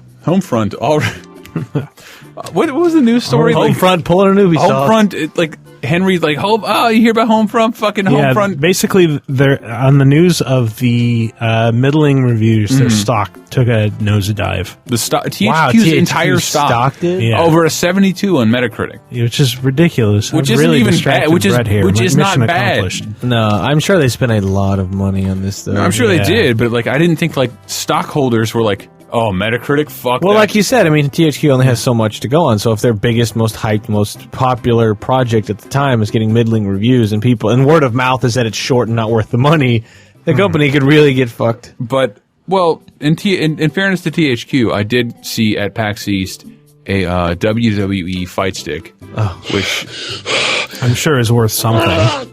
Yeah, that was the silliest fucking thing I've ever seen. More silly than the Mortal Kombat. The Mortal Kombat stick is such a mix. But Homefront on Amazon is already down to $41. Yep. Quite possibly, you can still get it with $15 credit towards something else.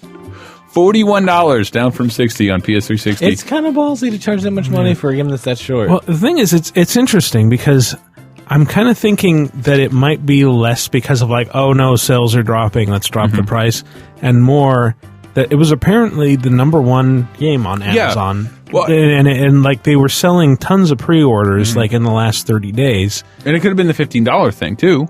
It could be. But remember, Darksiders were like, well, Darksiders is a great game. It looks like something that'll be ignored. And Darksiders kicked ass. Like, it did very well. I'm just saying that this could be like a promo thing, and we're interpreting it as like, the price already dropped. It's failing horribly. Well, $20 in 24 hours. That's like, a little that's shocking. The thing is, that seems excessive. I can't imagine anyone would approve it's not selling enough, drop it $20 on day one. But like, I know our magazines are on Amazon as well, and I asked, like, what the fuck? All our magazine subscriptions are $3, and like, no, Amazon takes that hit. That's just something they do. They decide, and I don't know that. I don't know which one's which, but also on Amazon this week, BioShock 2 for PS360 for around $13. Very good. Red Dead Redemption on PS360 is down to $29.99, and that might be a part of an overall price drop. Check where you shop. And yes, I'm recommending this. Sega Sonic All-Stars Racing is $15 on all platforms around that, and I do think that's a very it's one of the most enjoyable kart racing games I've experienced this generation. Super Horn? No, that's not Sonic either. But it could be. It's him inside. $15. If you're like me, and I know I am, you like to buy things on Amazon and get free super shipper saving. Boy, do I. Free Do I always remember that? I love getting things 5 days after they've come out. Oh, shit. All right. No shit. Stop. The last 2 games I ordered, I could have got it fast if I took a horse to fucking Ohio. Sometimes you're ordering Coraline, Coraline Principle is what I'll call it. It's been out for years. I was ordering games that were new. Well, then don't order from Amazon. I bought them 2 weeks ahead of time, and I still got them then like you gotta a get week Prime, late. brother. I'm not paying more to get shit on time? Prime, brother. Speaking of timely Steam, how about that? Oddworld series, they're all down like $2 at last I checked. See, Nintendo, that's how much you should charge for your old fucking games. Yeah. Doesn't matter how good they are. You see that Amazon tweet I made, just the picture? No, I saw it, but I couldn't look at it. on Donkey Kong Country, new, sealed, in the box, $300. And then I scroll down, it's like, buy it with Mario 64, Player's Choice Edition.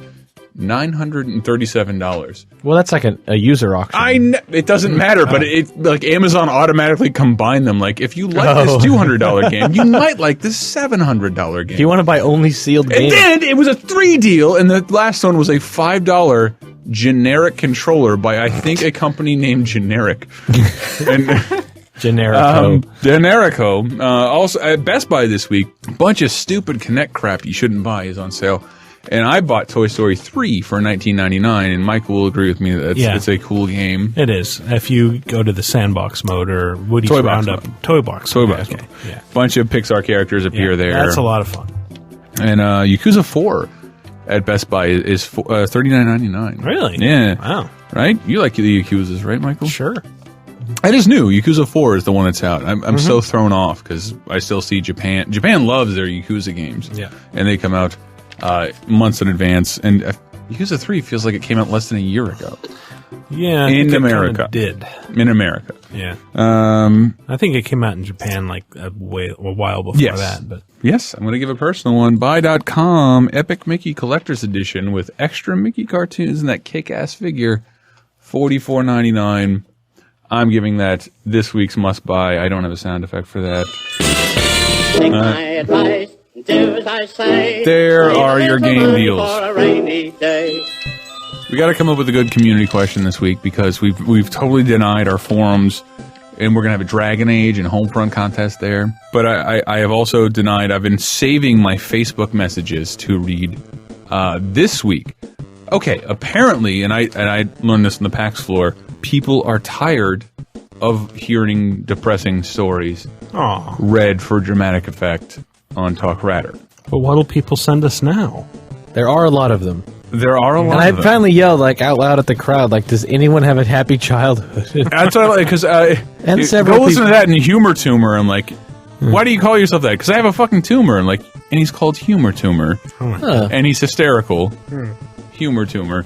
Yeah, I was telling Diana about some of the things we got last week, and she was like, "What the fuck is going on that these people are sending you these stories?" That's what this week is about.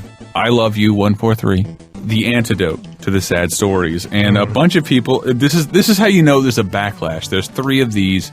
Somebody tell me when to seriously stop. Dear TalkRadar, this is from Pete D on my Facebook. I'm feeling sorry for myself and was wondering if you could give me a moment of attention on the air. A few weeks ago, my mom and my girlfriend and dad all died of super mega cancer AIDS. It was a long, depressing experience, not at all suitable for a lighthearted and entertaining podcast. But that was only the beginning. I ended up having to move in with my friends who were all very understanding. Unfortunately, they were all run over by the same unstoppable train. They did not die instantly, though. They also had a long, painful experience in the hospital, which ended in them all putting themselves out of their own misery using a blunt, depressing knife on their throat. I then had the brilliant idea of killing myself, but I could not think that anyone anywhere else would have a worse and more depressing life if it didn't work. I am now fine, thanks to, in some ridiculous way, to your podcast. Sincerely, the Scrooge of fun. This one comes from Bad Wobot. My life, oh woe is my life. Forsooth, I had the saddest tale for you. My tale begins at the puppy shelter. As all tales should. A young collie spaniel mix by the name of Baron von Barky McWoofwoof I did discover there. Taking him to my home, we instantly became the best of friends. Oh, the memories we have created together. I shall never forget, nor the joy he once brought to my life, but no more, for my grandfather ate him. Grandpa had not been doing well mentally for some time. He had also lost pretty much all of his ability to see what was his tendency to rub raw eggs with his eye into his eyes. He claimed it helped reduce wrinkles, but I digress. Grandpa stole my dog, deep-fried him in fat, and ate him. It was then that dear Grandpapa choked to death. He is now dead, and so is my dog, also my girlfriend, Jean. You see, whilst Grandpa was suffocated on a fried dog leg, he projectile vomited quite profusely upon my beloved of 5 years. Unfortunately, his stomach acid was enough to dissolve the flesh of this young woman, as if she had opened the Ark of the Covenant. The worst of it was not only the way I proposed to her that day. She was also a mere 2 days from retirement. I could not leave my bedroom for 75 months. You couldn't have made her pregnant with your child as well? Your grandfather's projectile sperm. I could not leave my room for 75 months from the day of that incident. I often consider ending it via suffocation by roast turkey over the head. But then some person showed me TalkRadar, and now I'm all better. The laughter, the mirth. Oh, TalkRadar, do read this unedited on your podcast before first overlooking it and then subsequently feeling awkward. It will make my day. I read it first. Oh, he knows this very well. Dick fuck. Also from a bitch-ass Afroblam American Easta.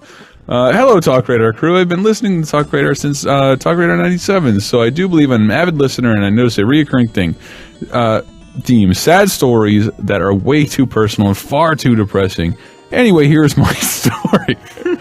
I was born without feeling or control of my legs or penis, but I still feel my toes, which will be important later in the story. At the age of 9, my entire family participated in a group suicide, excluding me, because I was fat and had cancer. So I'd probably die of one of those things at some point in my life soon. I was adopted by abusive alcoholics who were also serial killers. But I found hope in my blind dog, who I would play Team Fortress 2 with. I had to hide the dog, or else my father would kill him and feed him to my mother. One day he found it and did just that. My name is Leonard. I cried and went online to find porn to distract me from the horrible pain. While typing in underage teen porn, I found a link to Lizzie Cuevas' TalkRadar page on the wiki and downloaded episode 97 to hear this 17-year-old who weighed approximately 65 pounds. From that point on, I was hooked on your cast, but I still had cancer and died. 3 months later, a grave robber dug up my body and realized I was only taking a nap. After my serial killer parents drugged me like the same way Dexter does. I had to survive. The only way I had to survive was to drink my own urine and eating my own thumbs. The grave robber decided to let me go, but he needed something in return: my toes. He cut them off and raped me with them. Did I mention I had feeling in my butthole? Because that is kind of important.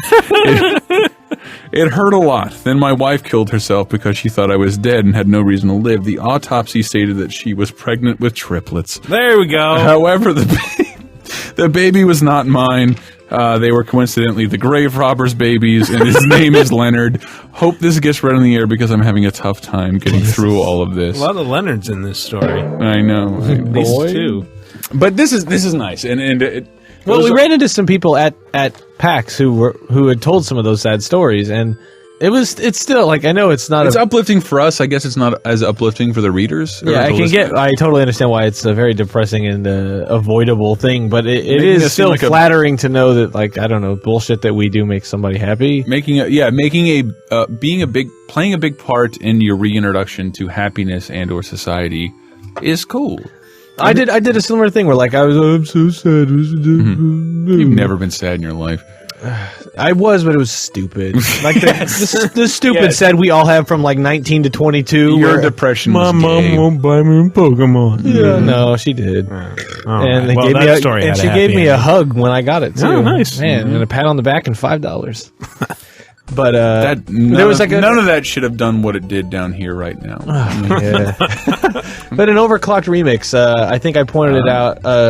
That will make you happy. Like, what are some great remixes? And I said Aiko's "Save Me" from Super Green X, and it was a song that I really liked, and it really made me happy. And it was like the first thing that really got a happy response from me from my bullshit sadness that I was going through. this stupid bullshit that you would get upset about at like 20. And yeah, I was done with Buck Bumble for sure. I ended up emailing that guy who made that mix, and I was like, man, I just want to say thank you. I went through this really blah blah, and I explained the whole thing, and this song like really pulled it out of me, and I really felt happy for the first time. And then I blew myself and left for dead. Had my way with Zoe loudly. But don't have to blow yourself loudly. He was so happy you finally fit it into your mouth. Dude, it's a dick, not a snorkel. Don't pretend if we all figured out how to blow ourselves, we'd ever leave the house. Yeah, but we wouldn't go.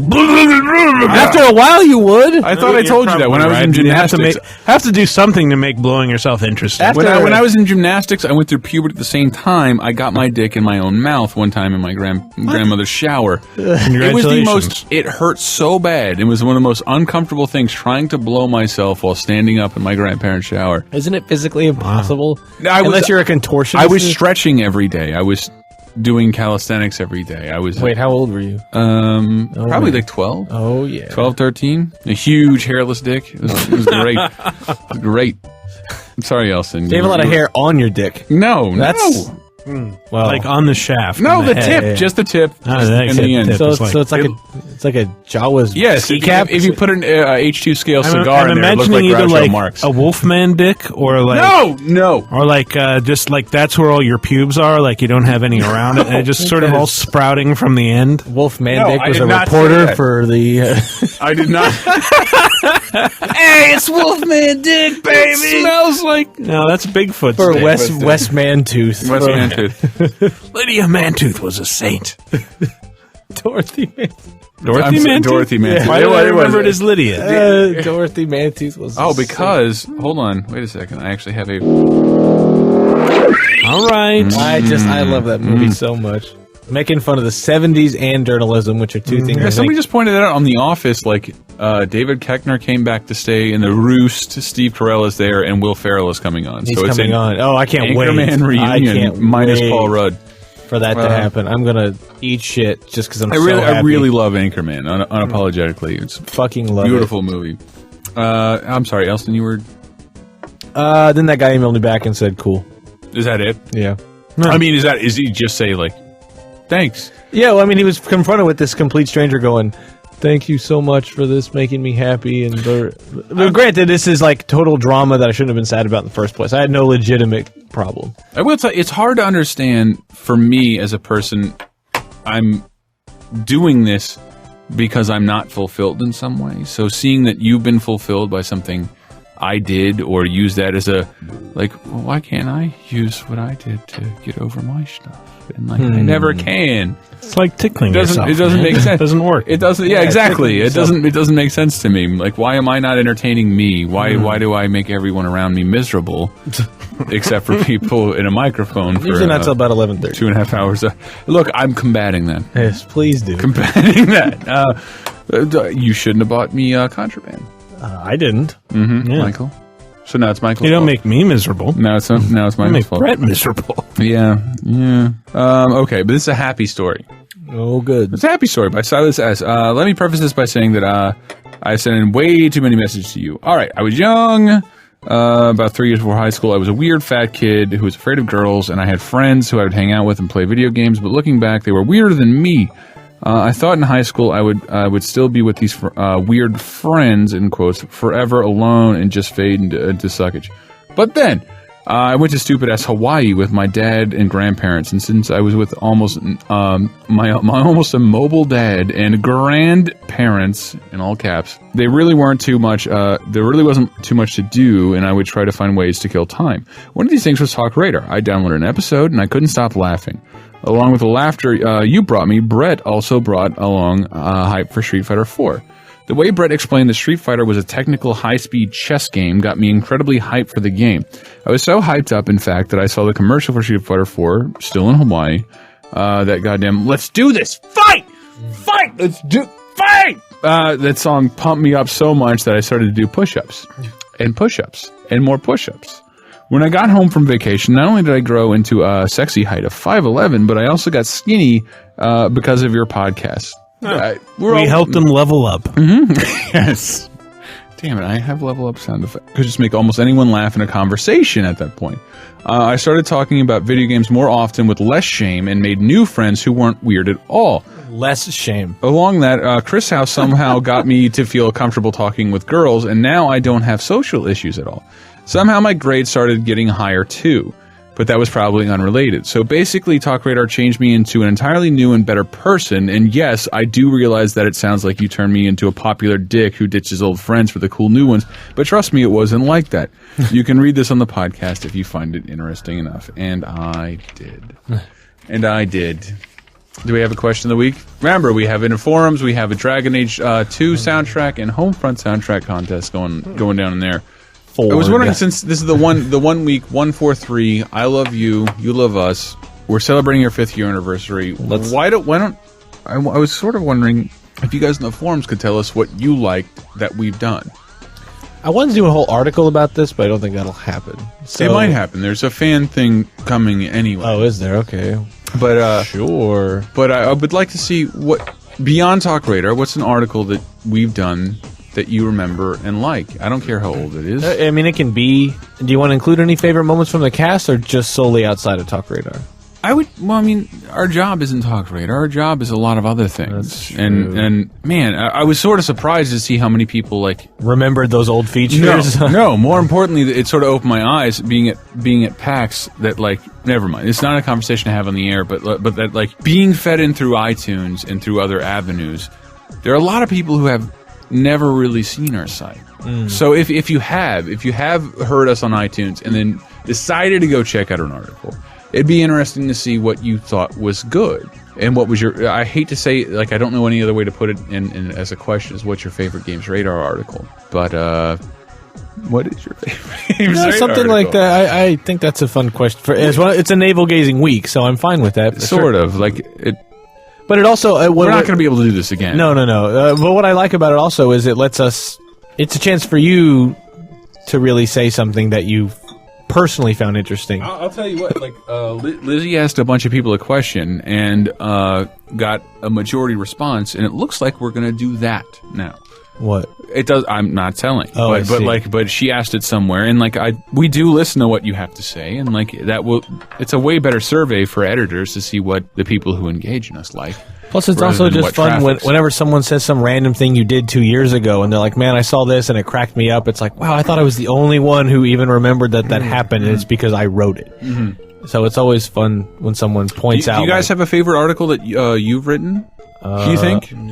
Reflect. It's 5 years. I mean, I've done some of those classic radars for the every Mega Man level running thing. Well, you posted that, really but I mean, it was really good. Captured all that footage. I was very proud of that. I really liked console. All these articles that I do that are on the same kind of they're not about a game. They're about the things that play them. So you sent me a picture of Banjo and Kazooie playing a Game Boy in a chair to make me feel better, and I said it's not work, but it did. It did. It totally worked for me. The console cameos article that it was a GR 5 years remember classic radar thing. Consoles and handhelds that show up inside of games, like Banjo from Banjo-Kazooie is holding a Game Boy, or there's a Saturn in Shenmue and stuff like that. Also the colored game cartridges, a history of those, and just all that kind of shit is what I really love, because it's things that I think anyone who's been playing games immediately goes, oh, I know this too. But no one's bothered to bring it up or make a list of it or catalog it. And I always, when I think of what I want to write about a feature, I think, what's something I wish I had a list of that I could use for a source and no one else has written that fucking list yet? Are you segueing mine? Because that sounds like it. No. I'm just and I was thinking, does anyone have a comprehensive list of games with colored cartridges? Because I always thought that was neat when you got a Super Nintendo game, or Zelda was gold, and that was immediately different. And then I find out stuff when I start looking and just oh yeah, wait a minute, all those Atari cartridges, they were all fucking different colors. There was no uniform design for anything. Frogs and Flies is this weird, awful shape, and River Raid from Activision is this very nice rectangle, but then Donkey Kong from published by Sega was white, and all this stuff is different. And then NES, now it's all so stuff like that. That had the third parties weren't actually licensed, so they just made their own cartridges. Yeah. So stuff like that I always really enjoy. And then my favorite article, everything I take a little bit of pride in comes with a certain amount of shame on what I forgot and what I didn't change. But it was called Banned from Nintendo. But I did want to see a consolidated list of the things Nintendo has cut out. I guess just Nintendo to Game Boy to Super Nintendo. And I thought I almost got everything, and I went and played all of those games and got those screenshots. You know, that posted in July of 2009. Shit, almost 2 years ago. It was during Comic-Con. It's very comprehensive. Remember, you and I were in Comic-Con, and it found out what it hit Dig, and it hit Reddit, and it just started blowing up. It had like it had everything you could think of. Like the hardest one was like getting to like the Japanese Mario RPG, and Koopa is doing an inoffensive Japanese flip off. But in America, it looks like he's giving you the finger. Technically, yeah, it looks like he's with giving a big you the finger. elbow in it as well. But you have to at that point you have to like get to Koopa at that point in the game and then get that picture. And like I did all of that shit. And see, that's the exact thing that as long as we're tooting our own horns, that I really love about when we do a feature. Like you know, when the freelancers come in, like they can only. I can't. I don't expect them to control what they do. Yeah, they're not getting probably paid enough to care that much. But like, they don't I know work if here. I were doing it as a freelancer, They don't work here, and you brought that up early, like having to like entertain one another. Like we don't want to let one another down. Yeah, and I feel like if I take a screen grab of a YouTube video, I should be punched in the face. Yeah, because I've cheated. And Michael will bring me over. Like, is this funny? Is this funny?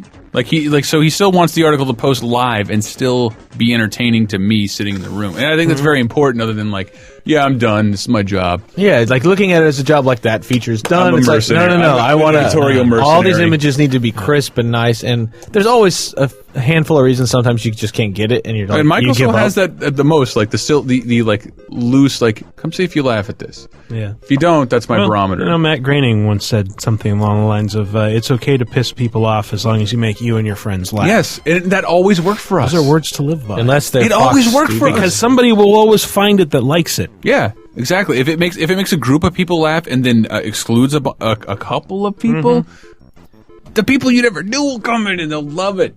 Yeah. And there are a couple people who get pissed off. I'm glad they get pissed off. Yeah, because if those people start to like what I do, then I might as well just quit.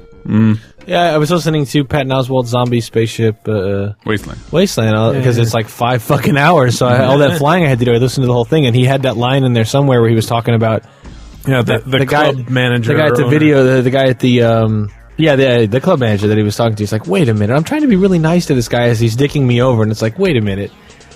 I want this guy to hate me. Like, I want to offend this man. It's a point of pride that somebody this much of an asshole hates me. Because it's like, if I think this guy's a shitface, but I'm still being nice to him, if he then likes me, I don't want some shithead to like me. If I think he's an asshole, he should hate me.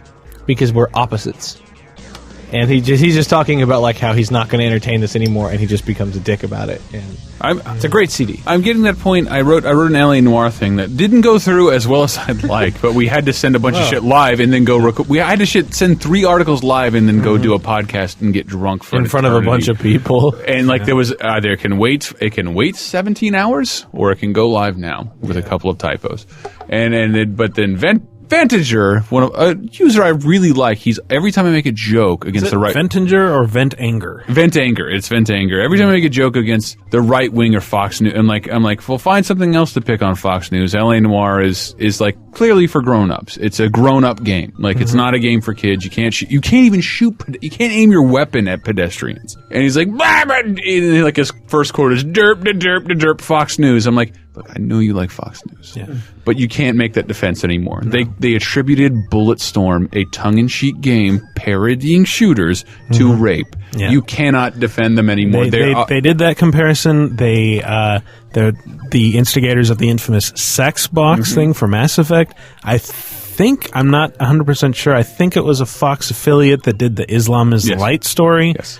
So no, and that's not no. No, I'm saying to Vantage. That's not directly attributable to Fox News, but it's like You know, other news outlets are fucking clueless about this shit, but Fox News kind of goes above and beyond. They're sensationalistic, and they deserve to be poked fun at. And they're sensationalistic regardless of So because their you politics. like them and because they toe a certain line, if you like, everybody's always good. I'm tired of all this fuck. Well, don't get us wrong. By criticizing Fox News, we're not saying CNN isn't a pile of shit. It's easy to criticize Fox. Oh yeah. CNN has its problems too. They're not the proper journalistic outlet we'd like. But Fox News is fucking idiocy. It's the Phelps Ropers of.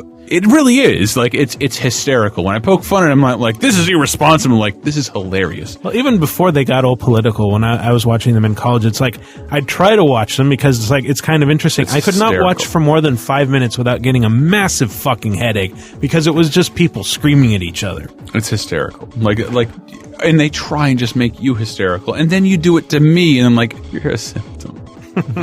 you're a symptom of what I find hilarious. So and I do respect this person I'm talking about deeply, but he always calls my shit whenever I make a joke, like a joke against the right wing, because he's towing that line super fucking hard. But your side is a bunch of idiots. Yeah, I was more pissed off by Mad Men's Aaron statement.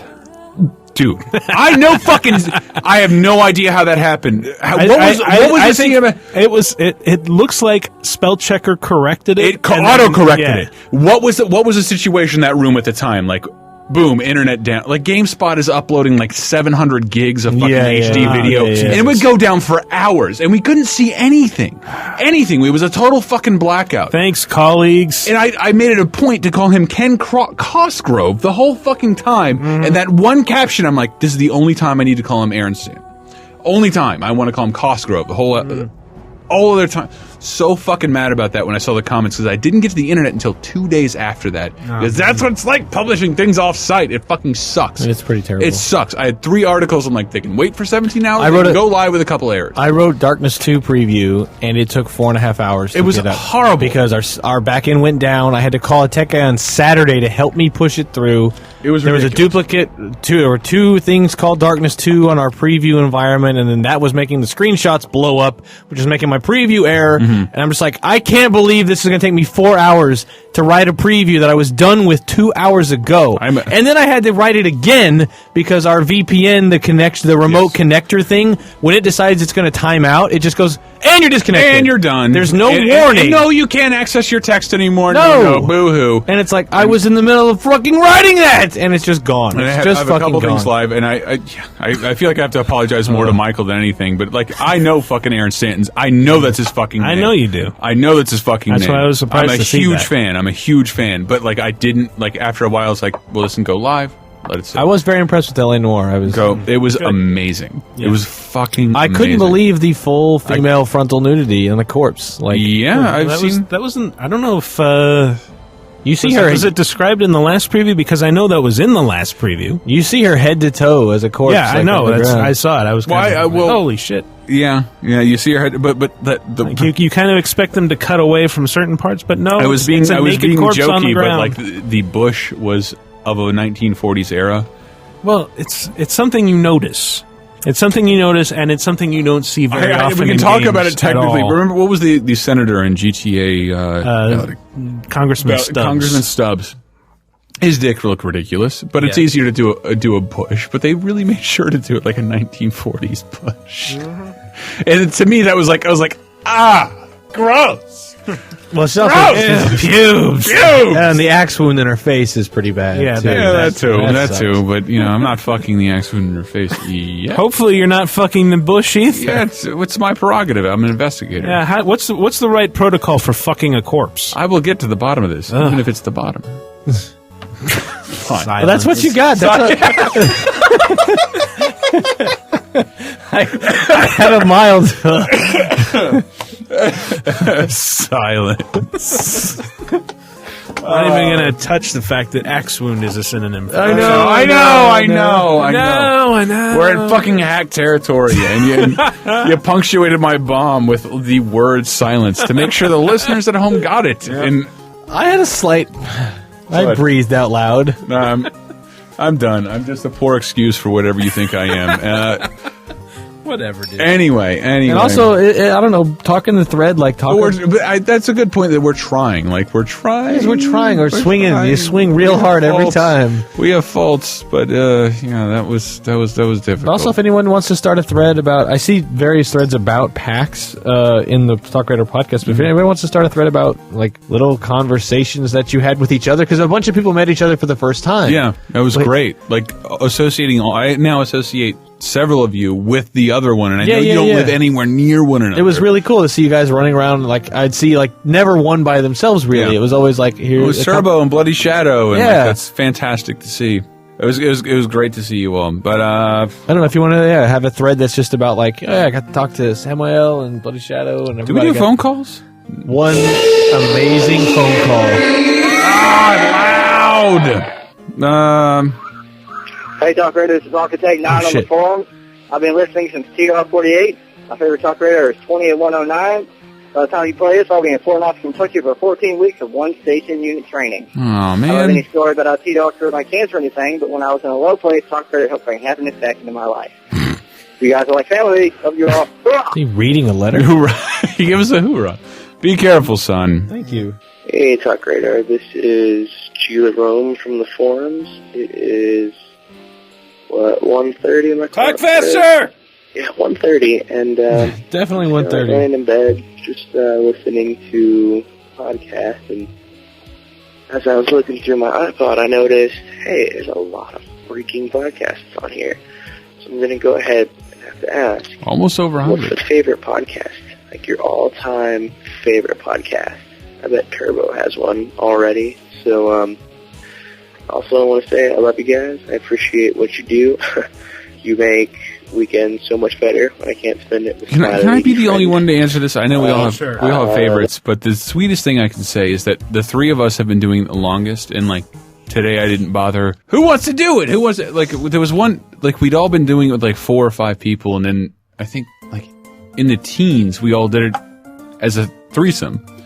And then it was so much fun. It sounds like a sex thing now. We did it as a threequel. Mm-hmm. A 3-party thing. It was so much fun because I don't know. We obviously the 3 people here probably care a little more. I'm not trying to insult anybody else. Well, I'm sure Wild is very upset. No, you know he's crying right now. He doesn't know why, but I'm sure we'll tell him. And his Pabst, into his fucking into his shitty Tecate, into his Beetlejuice gloves. Hey guys, this is Greg, aka Gay for Gilbert, on the forum. And I just wanted to say, Henry, dude, I completely agree with you. Family Guy really used to have good jokes. Now it's complete shit. All they do is references, and it fucking sucks, okay, man? So if you just, if you want any support, I'm on your side. Also, love you, man. While I was in nothing but hotels for 5 days, I actually ended up watching a lot of Family Guy because Adult Swim runs it, and then it was on Sunday night. And I saw this new episode with the one I think you talked about, Michael, with Patrick Stewart and Patrick Stewart's voice as the baby and Evil Stewie. And it's like, that episode was fantastic. Like, there were no cutaways as far as I can remember. Like, it was all just I don't know. And the jokes were funny, and like they poked fun at how Stewie started off as an evil character, and then he just became silly. And so that evil Stewie does like this awful shit. Like he cuts that one woman in half. Yeah, and it's the most graphic grabs thing. Brian by the tail and cuts it off, and then shoves the tail in other Stewie's mouth. Like breaks his nose. Like it's fucking vicious. And then the show's very upfront about how nothing matters. And it'll go to any length to make a good joke, and that's for me. That's okay. I love when Family Guy goes way over the top. Yes. Like when they're just like, oh man, they're not. Oh my god, he just tore that dog in half. Yeah. And I was very surprised because I agree. Like when there was a point where I would watch Family Guy and it was like you couldn't go 1 minute without a cutaway joke. And I don't care about that either. I don't mind it either. So, we already talked about all this, but I watched one episode over the week and I was like, that was actually really funny, and it wasn't full of in jokes or references. Like it was just an episode. So I was kind of like, if this is what it's like right now, I mean, we flew back. Tyler Wilde and I flew back on Virgin Airlines, and there's a fucking Boing TV station.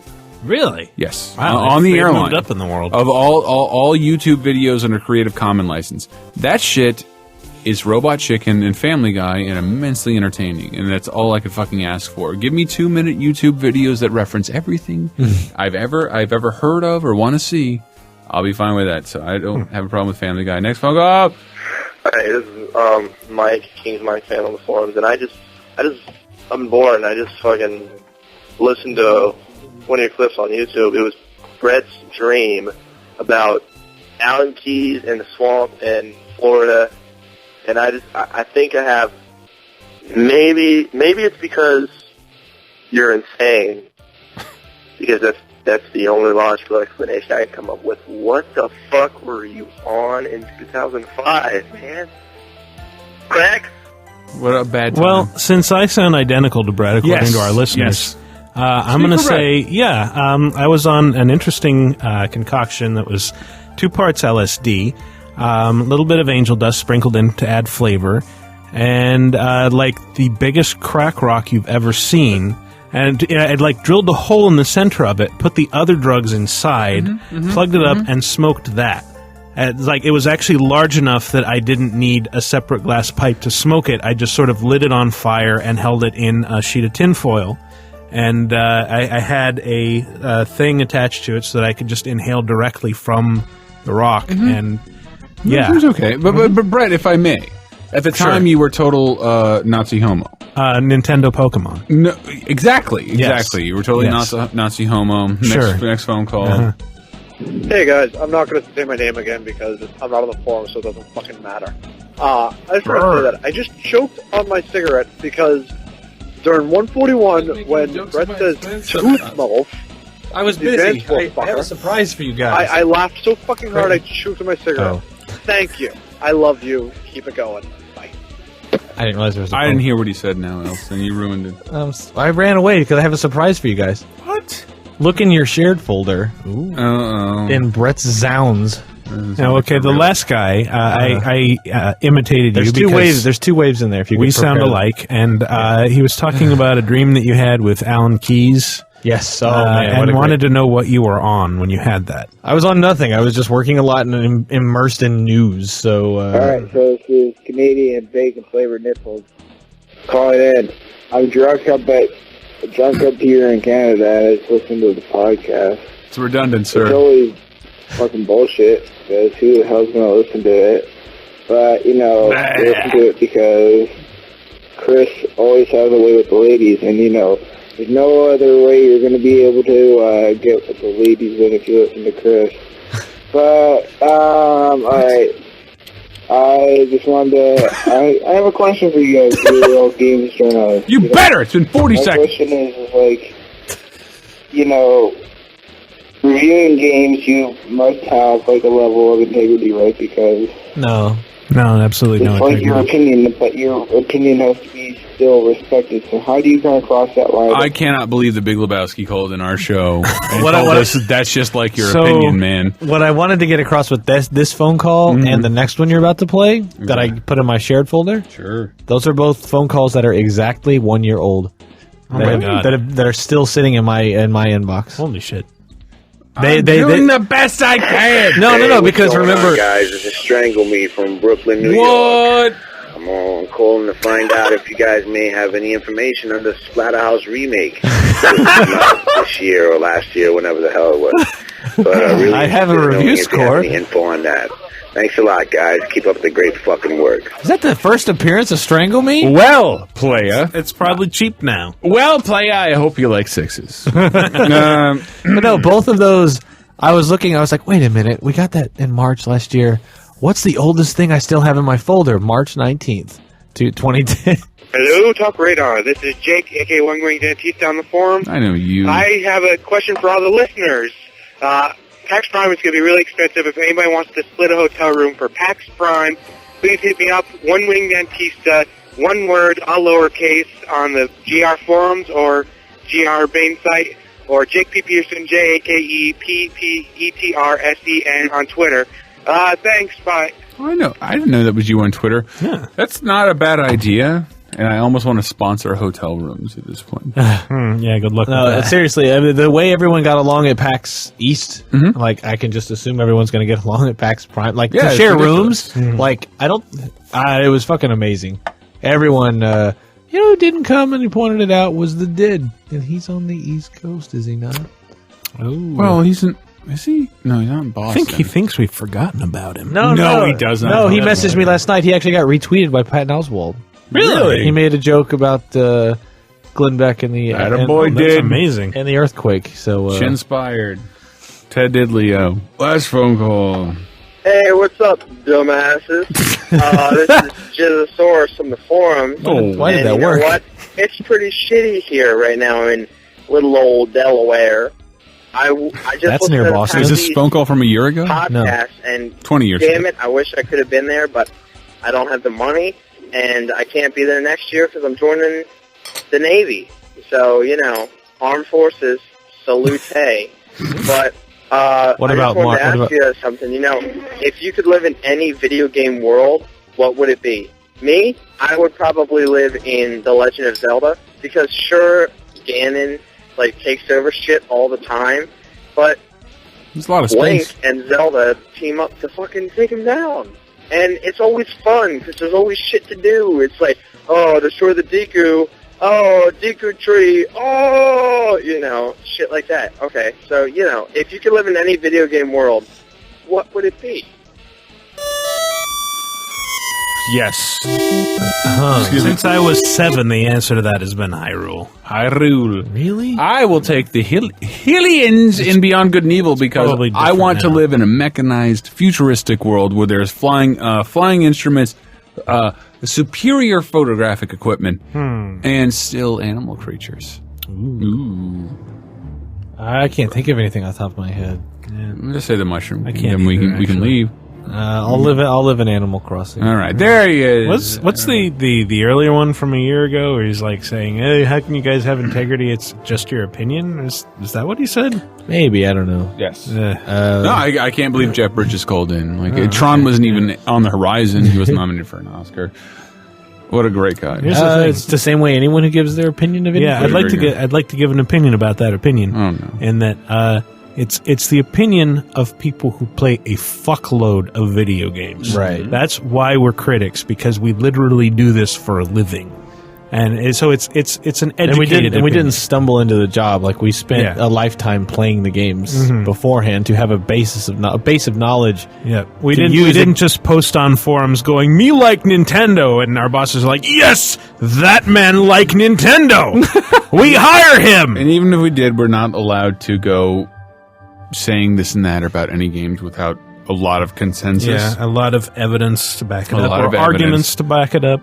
That's why I spend a lot of my time researching games, because if I'm playing a game for reviews and I haven't played every game in the entire series, I have to research the whole fucking thing, which can take longer than playing them in certain cases. Yep. So, shut up. Hi. Yeah. Did I do it? Yeah. Awesome. Done. We're going to close this motherfucker out.